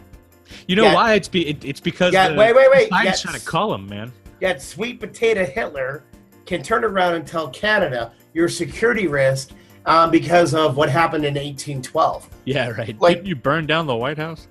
Like, go fuck yourself. You're fucking dumb. You're stupid. You're useless. And the only reason you're rich is because you were born rich, you fucking idiot. Yep. No one's Are you talking to Trudeau or Trump? Both. Fuck Trudeau, too. Fuck him right in his ass. He's another neoliberal piece of fucking shit monster. He's on the opposite side of that particular spectrum. However, they're it's still the same evil. It's just on a different plane. Yeah, exactly. where Trump is very. Why is it Trump can say it's okay for you to abuse women, grab them by the pussy, treat them like meat, and if they start squawking about opinion, oh, they're bleeding out of their eyes or wherever, hold that motherfucker accountable. And fuck yet they Roseanne. won't. Fuck all these other celebrities who say stupid shit. Hold the fucking president of the United States accountable for his language. And yet They don't. Well, here's the president. What are we gonna do? Go out and say we don't like you anymore. Get the fuck out of office. Yeah. Well, real quick, back to the silver lining, because I got off on a tangent about how the show wasn't as horrible as people made it out to be. Gilbert actually is the executive producer, and they've made the claim that they're quite possibly going to reboot the show anyway, change the name of it, and write Roseanne out of the show. So yeah, everybody gets their job. They're going to continue on. I heard Fox picked them. You think Fox picked them up and is going to keep Roseanne? I heard now, Fox picked them up, but I don't know if they're going to keep Roseanne or not. I've heard the Fox picking them up was a ruse, but I could be wrong on that one. I really don't care. And don't get me wrong. Like I'd like to see what they do with it. ABC, NBC, CBS, whoever the fuck there was that owned them, and that had that ability to make that call. I don't fault them any way, shape, or form.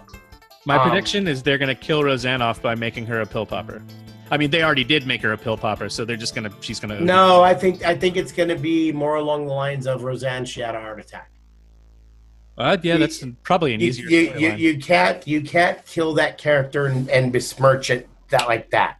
You can put it to where, it was a Monday. She had a heart attack, and she died, and the rest of the family has to deal with that. But then they can show the show going on. My point is this: the simple fact is. The entire show got punished for one person. Yeah, I think that's kind of fucked up. It is. Whereas, Trump gets away with saying whatever, and everyone else around him gets punished, but not him. And I've got a real issue with that. But I also understand it's free speech. I don't have a network. We're not sponsored by anyone. Right. I can don't turn have around contracts that say I can say whatever the fuck I want on this podcast, and the only person who can say anything is you. Yep, you know what I mean? I think I'm pretty fair at not editing out stuff that we don't both agree maybe that should come away. Well, like I said, if you're going to edit out bad language, you better get a bigger button, buddy. And by the time you're done with that buzzer, you're going to be all buff on one arm. You got to switch to the other hand. Ooh, well, definitely. Yeah. There actually is going to be a bleep button added to our podcast because... What? Well, I'm going to explain it at the end of the show, but I'll just make a little teaser now. We're creating a Patreon account, just like every other fucking podcast in the world. Except our Patreon is going to have a swear jar. Friends, a swear jar. If you don't want to become some constant payer of $5 because you don't have it for me, and that's okay, you could just put $1 in the swear jar. And if you do that, on the next episode, after your dollar is into the swear jar, I will bleep out one of Jesse's curse words that he uses. Like fuckity fuck McFuckerson of Fuckington Lane? 1, 2, 3, 4. So that would cost $4 to bleep the entire thing out. However, if you give me $1, I'll bleep the first one. Oh, there we go. Then that makes no sense because it's fucking fucking lane. Anyway, yes. Stop me from swearing. Hopefully you won't start talking like that. Well, I'm just saying. Are you an Oompa Loompa? I'm too tall. I wanted to be an Oompa Loompa when I was little. Like Everyone's got a dream. I could have saved that little fat German boy. That's all I'm saying. I could have saved him. Augustus. Why? Why did you go to the fudge room? So, is there a third conspiracy that you wanted to discuss? There is, but we're going to take a break here for a PSA because I need, All right. So here it comes, folks. We'll be back in a second. Public service announcement. The following are former conspiracy theories that turned out to be in part or wholly true. The federal government, during Prohibition, influenced manufacturers of alcohol to use strong poisons that did not stop bootleggers and ended up poisoning to death 10,000 Americans by the end of Prohibition.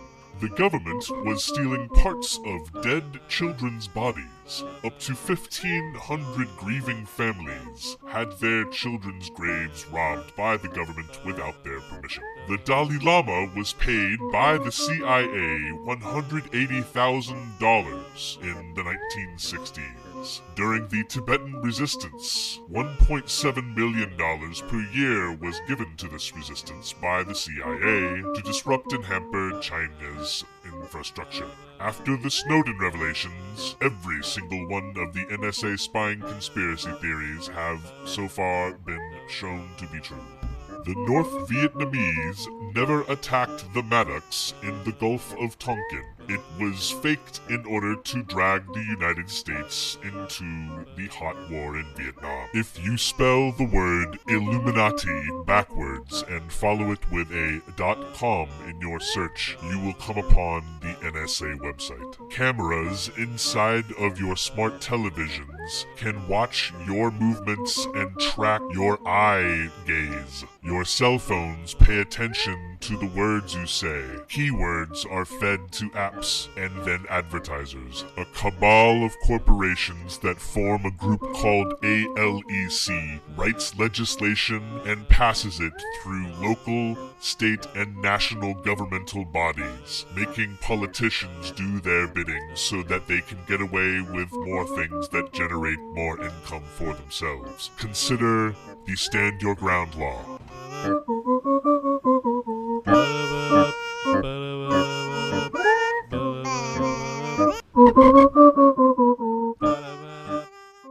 Okay, so your third conspiracy theory for us. My third and final conspiracy theory is that Michael Jackson is not dead. Michael Jackson is not dead. Michael Jackson is not dead. Do you think this was a big ruse in order to keep him out of the spotlight for good? Because he's tired of people?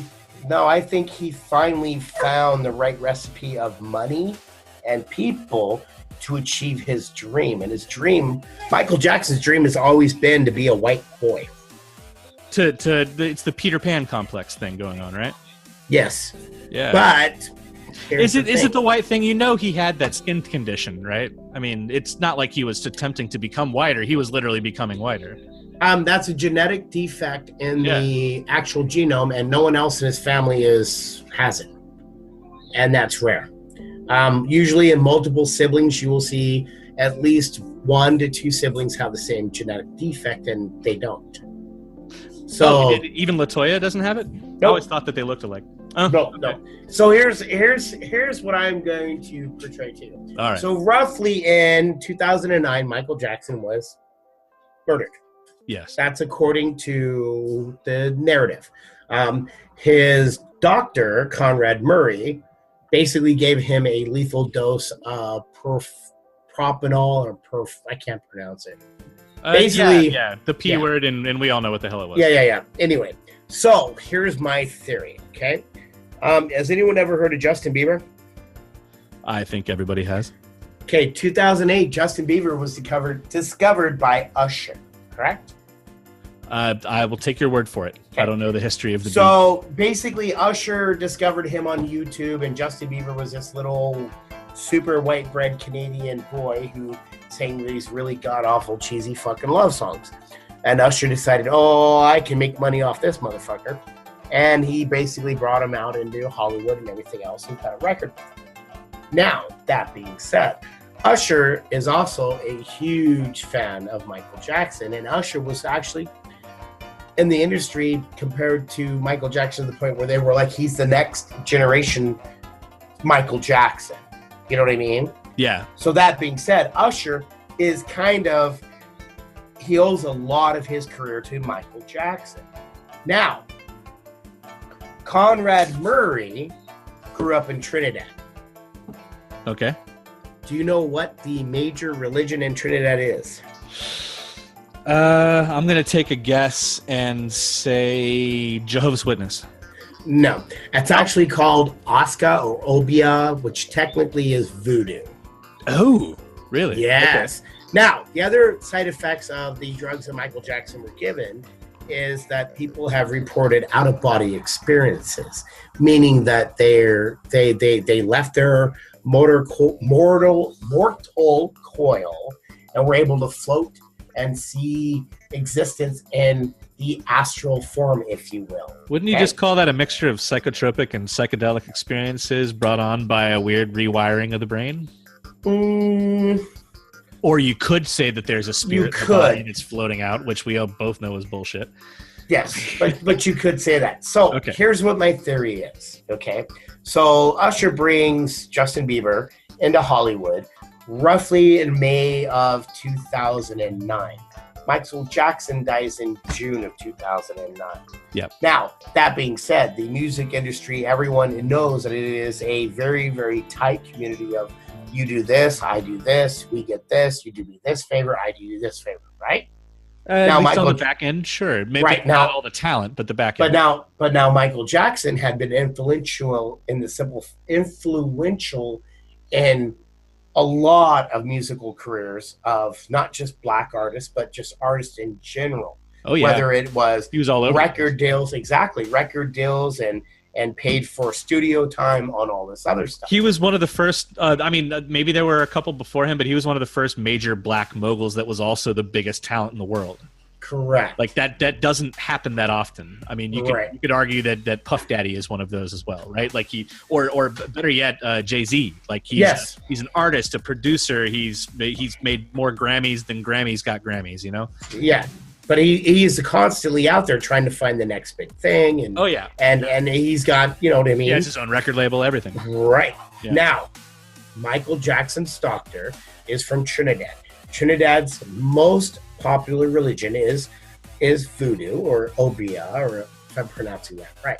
Yeah. Now, that being said, propanol has been known to cause out-of-body experiences, i.e. the soul has left the body. Right. 2009, in May, Justin Bieber is brought to LA. He's introduced to the music industry and everything else. Now, Usher introduces him to Michael Jackson before he dies.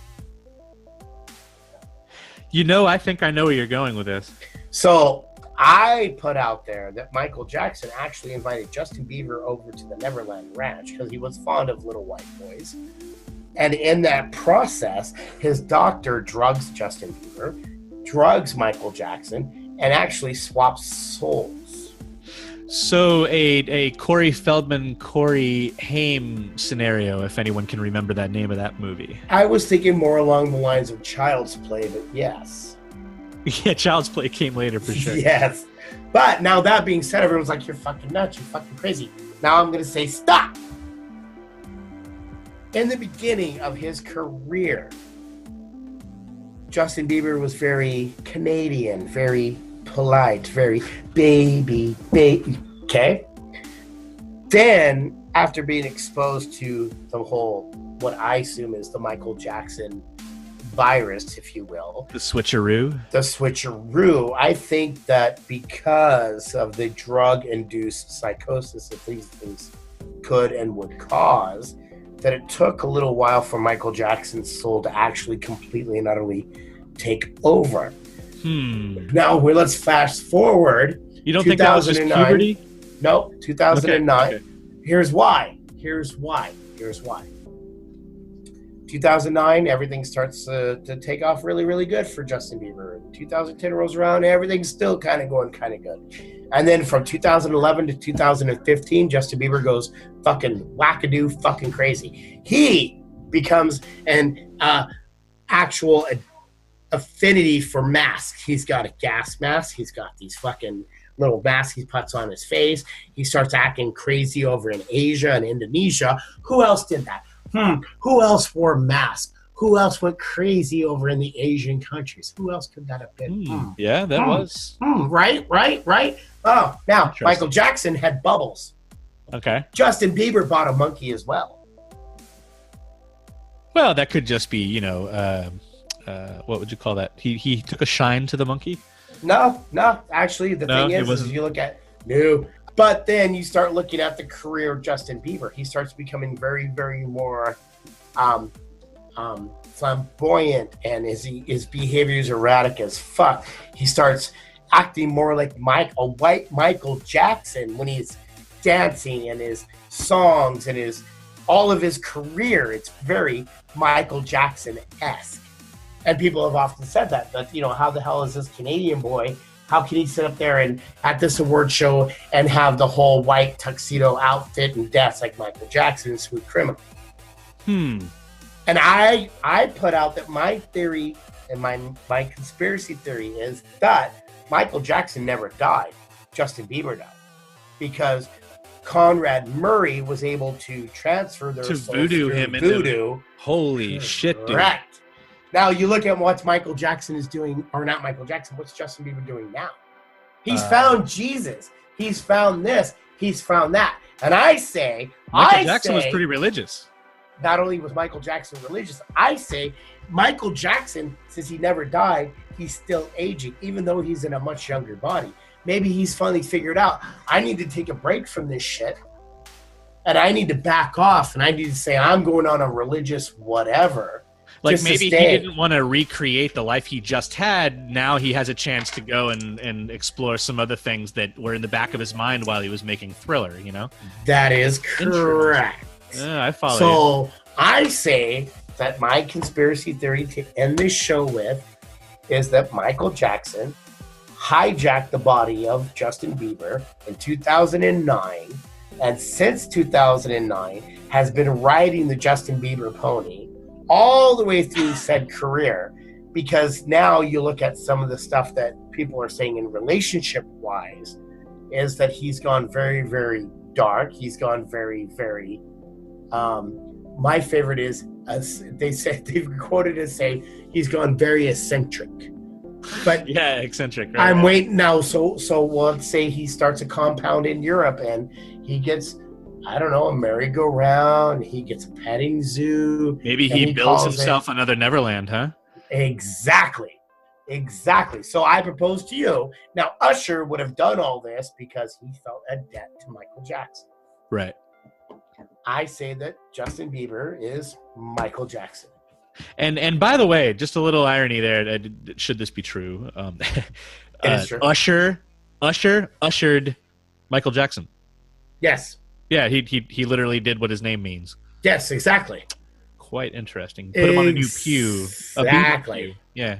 So right now, somewhere in a jar somewhere, it'd have to be a jar because Justin Bieber's soul never would have died in that body because they wouldn't have really transferred him. I don't think they would have transferred him into Michael's body. What exactly? So do you think soul is kind of like a vapor? Is that what you think? I'm thinking souls. Yeah, it could be vapor. It could be essence. Like you ever see Hellboy 2? Oh, yeah. Yeah, okay. So that guy that's inside of the weird suit that has a glass dome that when he breaks it by accident in the locker room, I just watched it yesterday, so I remember it. A vapor comes out, and it can still take on a form, but it would prefer to be inside of a shell. That's a fascinating feature. So you think that Justin Bieber's vapor soul is trapped inside of a jar somewhere in Justin Bieber's house? I think so. Now, everyone will say, well, he did not crazy right away. But Conrad Murray did 2.5 years in prison. And I think as that happened, he basically put out there that however long I spend in prison, your soul cannot completely and utterly override Justin Bieber's. Oh, so it's kind of like a Being John Malkovich scenario. Exactly. Now, after that 2-year scenario is up, suddenly you got Justin Bieber pissing in mop buckets, spitting on fans, buying fucking monkeys, doing all this wacky shit after 2.5 years after Jackson is quote-unquote dead. But that's also the time that Conrad Murray, a.k.a. his voodoo priest, would be out of prison and able to collect the money that was left to him by the Michael Jackson estate. Dude. How's that sound? Wait, you know that money was left to him? Oh, yeah, exactly. Is this something we can look up? You can look it up and see. He was left money by the Jackson Foundation. Oh, my goodness. Michael Jackson's foundation right now is making roughly around $9 to $12 million a year. Is that partly because they own the Beatles music? They also own Michael Jackson's catalog. Oh, yeah, no shit. What probably makes more money than the Beatles these days. Well, exactly. And just getting cut and stuff like that. And yeah. Yeah. So I mean, what Michael Jackson tried to attain his entire life through, whitening his skin, hanging out with children, the Corey Feldman thing. And it's funny you bring up the Corey Feldman connection. Because actually they were pretty fucking tight, weren't they? Corey Feldman hung out a lot with Michael Jackson. Actually, he started to embody Michael Jackson. He learned to moonwalk. He would wear the same jackets whenever Michael came out with a new one, black and red, red, all that. He even did his hair up like him. Every time they hung out, he would come away from it looking more like him. And Feldman was a victim of sexual abuse. I don't know that Michael Jackson was actually ever touched or fucked, but I do know that he was in the same room as watching his brothers abuse and objectify women, while all the while they're trying to be, telling people that they're Jehovah's Witnesses and Christians. But if you talk to the Feldman or you talk to the Coreys, right? Haim was, Haim became a heroin addict and killed himself by accident because of what happened to him. Oh, right, because he was being screwed by a lot of agents and directors. And the Weinsteins of the fucking... Yeah, the pedophile Weinsteins, right. Or I don't know if that's pedophilia or gay. I'm not quite sure at that point. Well, if they were children, it's pedophilia. But if they're under the age of 16. Right. Okay, so... But the same thing with Feldman. Feldman said the same thing. I was going through the same thing. Yeah, now, that would explain why he would be more along the lines of accepting of someone like Michael Jackson. Michael Jackson was not a aggressive molester. He was a pedophile. I don't even want to go as far as saying he was a pedophile, though, honestly. I just, that's hard for me to grasp, because I really want to think that he had something go off in his head that made him only be able to identify with younger people. Because to be a pedophile, I think you actually want to end up making love with these kids, which, you shouldn't call it. Yeah, you know what? I'll give you. No. Yeah. I get that. I don't think he raped anybody. And I don't even think he was interested in it. I think he just wanted to hang out. And everyone sees that as creepy as shit, of course. No, I honestly, I agree with you. I think Michael Jackson had more along the Peter Pan syndrome. Yeah. It wasn't sexual so much as it was. No, I think the pedos get off on it, and Michael didn't get off. Yeah. I don't know about that, but I wouldn't go so far to say that. But he doesn't strike me as a white van pedophile of, hey, get in the van, I got candy. He didn't strike me as as an aggressor, as a predator, No, I think his whole thing was, I think he would have been more along the lines of a submissive predator. If that makes sense. Or maybe he wants something that he can't have, and so he's never going to force anything, but if it should happen, he's not going to stop it either. Yeah, okay, that's exactly. That I would kind of agree with that. Now, that being said, I'm not besmirching. Actually, I am. Speculate all we want. The guy's dead, right? What's the difference? No, he's not. He's not. He's in Justin Bieber's body. Okay, well, he can still see you. Fuck you, Bieber. Fuck you, Bieber. No. If you've listened to any of the You Were Better as Michael. I listened to, yeah. No, there's a whole song called Justin Bieber. Is it cock? No, cunt. Who's the artist? Hollywood Babylon. They sing a song called Justin Bieber is a cunt. It's great. It's awesome. And considering I spent 15 years in Canada, I can't agree more. He's a fucking twat. But I don't think it's because he's Canadian and he's a twat. I think it's because he's got the soul of Michael Jackson and it turned him into a twat. Twat? I can't hear you. I have a ear infection. I need to speak to a dictor. So that's my conspiracy theories. Now, all right. As much as you've enjoyed these, as much as you can suspend reality, times, it doesn't matter.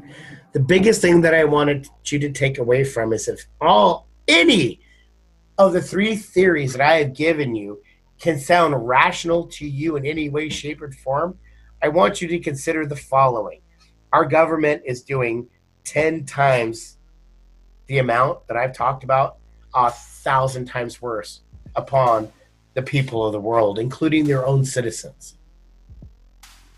The conspiracy theories and the conspiracies that our government do in third world countries for oil, to carry on an ethnic war, to help a country carry on an ethnic war, or to continue to divide my fellow countrymen among lines of race, sexuality, or color.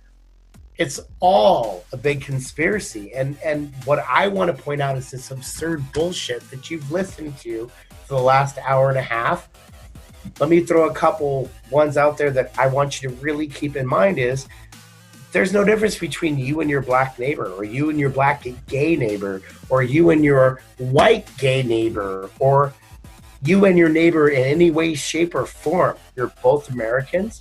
You're both living the same lifestyle. You're both living in the same world.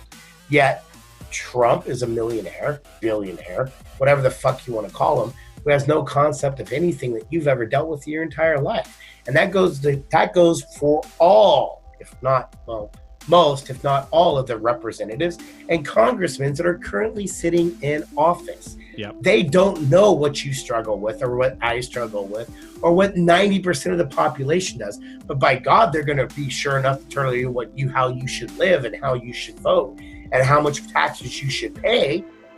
They're not you. And my biggest thing is to go back what we talked about at the very, very beginning of this podcast. If you're not happy with what you see, what's going in office, whether it's local or whether it's national, throw your fucking hat in the ring and tell yourself, I can't fuck it up any worse. Run for office. If you think you can do better, then fucking try, because you know what? We'll vote for you. Goddamn Skippy. I'll vote for the no-name guy that no one's ever heard of over the sitting incumbent. Because odds are the Koch brothers hasn't bought that no-name guy whatsoever, but they bought the fucking incumbent 10 times over and turned him into a little bitch. I'll vote for that no-name guy just for the simple fact because in my lifestyle, I buy the no-name product because I got no choice but to buy no-name. I can't afford fucking Velveeta fucking melty cheese. I got to go for a melty cheese type dip. 2 more pieces there. Be bold. Yes. And no platitudes. No. I cannot stand people, and they'll say that they're for all the things that I'm for, and they'll say they're against all the things that the incumbent is for, and I'll say, that's great, so how do you plan on changing things? And they have no fucking answer for me. Guess what? I don't think I want you to be in that office if you honestly can't make a difference, because all you're going to do is listen to the advisors who are already there, who are going to make sure that the deep state agenda continues to go forward. And you say, well, I'm for healthcare for all people, and this other person isn't. And they say, okay, well, how are you going to do that? And they're like, well, you know, when I get into office, we're going to have a team set up and we're going to come up with a good plan. It's like, so you don't have a plan. So you don't actually know how you're going to do it, right? I mean, the one guy so far that said that he has a whole plan and has written it out, and you can see it on his fucking website, is Bernie Sanders. But everybody else who's running in local offices and who are trying to say that they're for this and they're for that, they're not. You go to their website and you look at it, and it's full of platitudes. It is very rare that you actually see, like, math on the page, or you see someone saying, okay, this is how it is. And this so here's my question. Wait, stop. Here's my question, Chris. So my point is, be specific, goddammit. Okay, here's my question. I'm running for office here in Georgia. Okay. I'm going to run for fucking representative. I can't fuck it up worse than the goddamn asshole who does right now is. Right. I can't. This is what I'm running on. I'm running on full leaf legalization. I'm running on healthcare for all. I'm running on getting money out of politics. I'm running on, I want to listen to what my constituents want. So all I'm asking for is you on your website have each of those things as a page, and on those pages, give me some idea without being so vague that anybody could say it as how you're going to implement that. Okay. That's all you need to do. Here's my point. I'm not a representative. I'm not a professional politician. I don't know what the fuck they do every day in their office. You can do research, though. That is true. You don't have to know what they do in their office. You just have to know what currently is happening and how you can change it. I gotcha. If I told you that I was going to look at a healthcare for all, but on my page I actually said that I was going to push for a one pricing concept in all of healthcare. Yeah. Right? Not this, a lot of people don't realize that hospitals carry 2 books. They carry the real price of stuff, and then they carry the inflated and bullshit insurance price book. Yeah. And if you don't have insurance, that's the price book that you pay. And the reason they do that is so that they can guarantee that they will always make a profit. That's why a lot of people don't realize sailing. You go into a hospital, oh, I was in a car accident. I got shot. I got raped by a moose. Michael Jackson's ghost attacked me. I was abducted by aliens. I tripped and fell on my dick. The first thing they're going to do is give you an IV, correct? Yep. An IV is what? Intravenous supplements, salt water. Yeah. They want to keep you hydrated so you don't go into shock. A lot of people don't realize you're going to pay anywhere from $32 to $52 for that IV. The hospital, it costs them $1. $1. But they're able to charge the insurance companies $32 to $52. Right, so they're going to charge you what they charge them. Yeah. Correct. But in the insurance world, they're like, well, they're going to charge $52 to $32. I got to get a better deal than that. We're going to charge you $24 for that. Yeah. Well, that's a lot that's better. How that works. Right. And that's exactly how that works. I would say this. If you described that on your website, you would already be like 9/10 of the way into earning my vote. Right. But it's the same thing with exactly. But it's the same thing with everything else. I really don't think that Congress should have the ability to vote themselves a pay raise. I really don't. Fuck no, they shouldn't. No one else has. I told my supervisor that the other day. You know what it should be is a referendum on the national ballot. Every 4 years, we have a referendum, a line item that says yes or no on a 5% raise or something. And it'd all be no.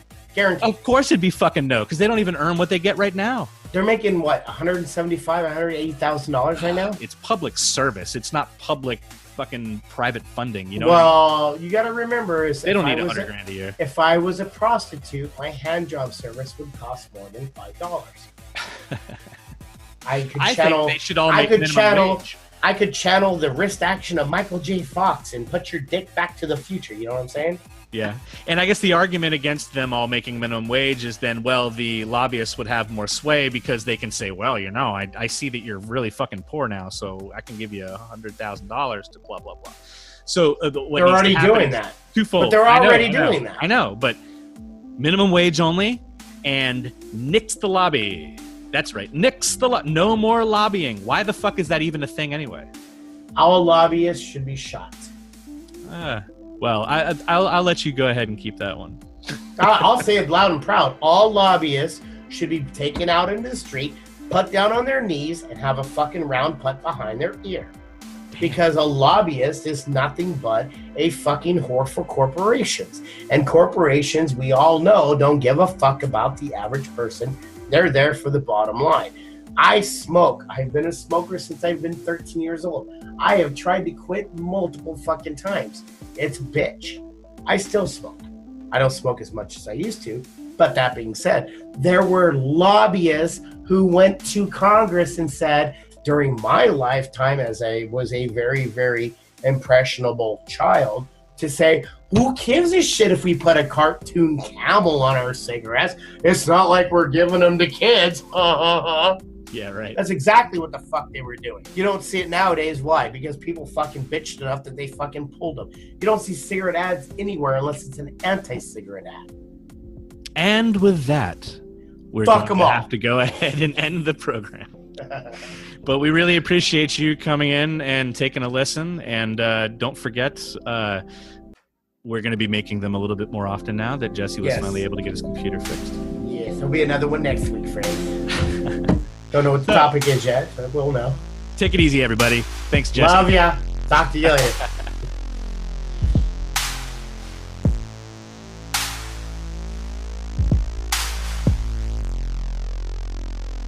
You were talking about Patreon.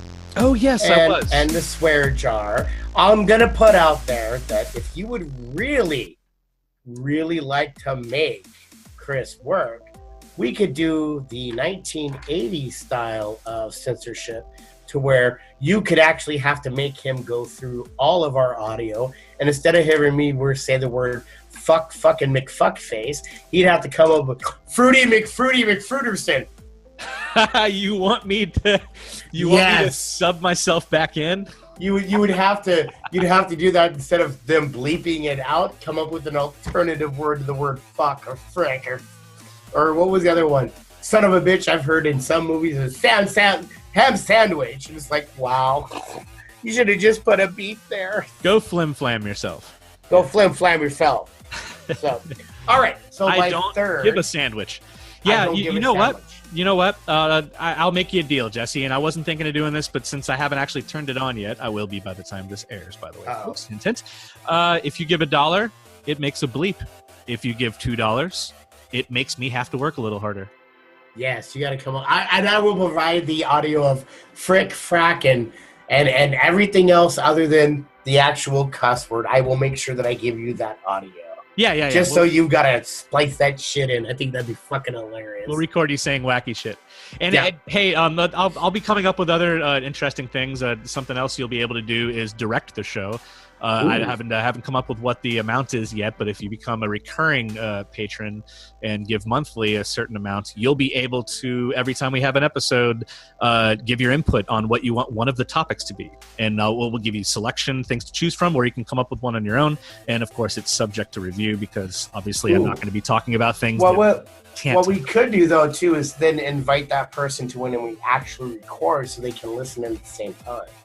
Oh, yeah, we could do that. There's all sorts of possibilities out there, possible future patrons. So listen in and, give a little bit. You know why we were delayed, Jesse? I think you know why we were delayed in this episode. Because your fucking laptop broke. And guess what? We're both working stiffs. And Yes. Actually, and Josh is too. And everyone else that we ever interview on here is. And so one thing we don't have an abundance of is money. And so that means that we have to otherwise give time. And so it takes time to fix things when you don't have the money to just go out and buy another computer. One thing we could be doing is getting better equipment so that we can make these things more efficiently and faster. So I just wanted to... Exactly. And if we get more money coming in through Patreon, then I don't got to work as much. I'm more than willing to tell you guys all of my deepest, darkest, fucked up thoughts. And if you think what you've heard so far, that's just the tip of the iceberg. I'll do it like a goddamn Jerry Lewis marathon. If you just pledge $15 more a month, I will tell you the really deep, dark shit in my head. But I guarantee you're going to spend just as much in therapy. Perhaps they'll pledge a little more to keep you from saying anything. Well, hey, either or. We can do it one way or the other. I don't care. Okay. So maybe we'll have a bidding war.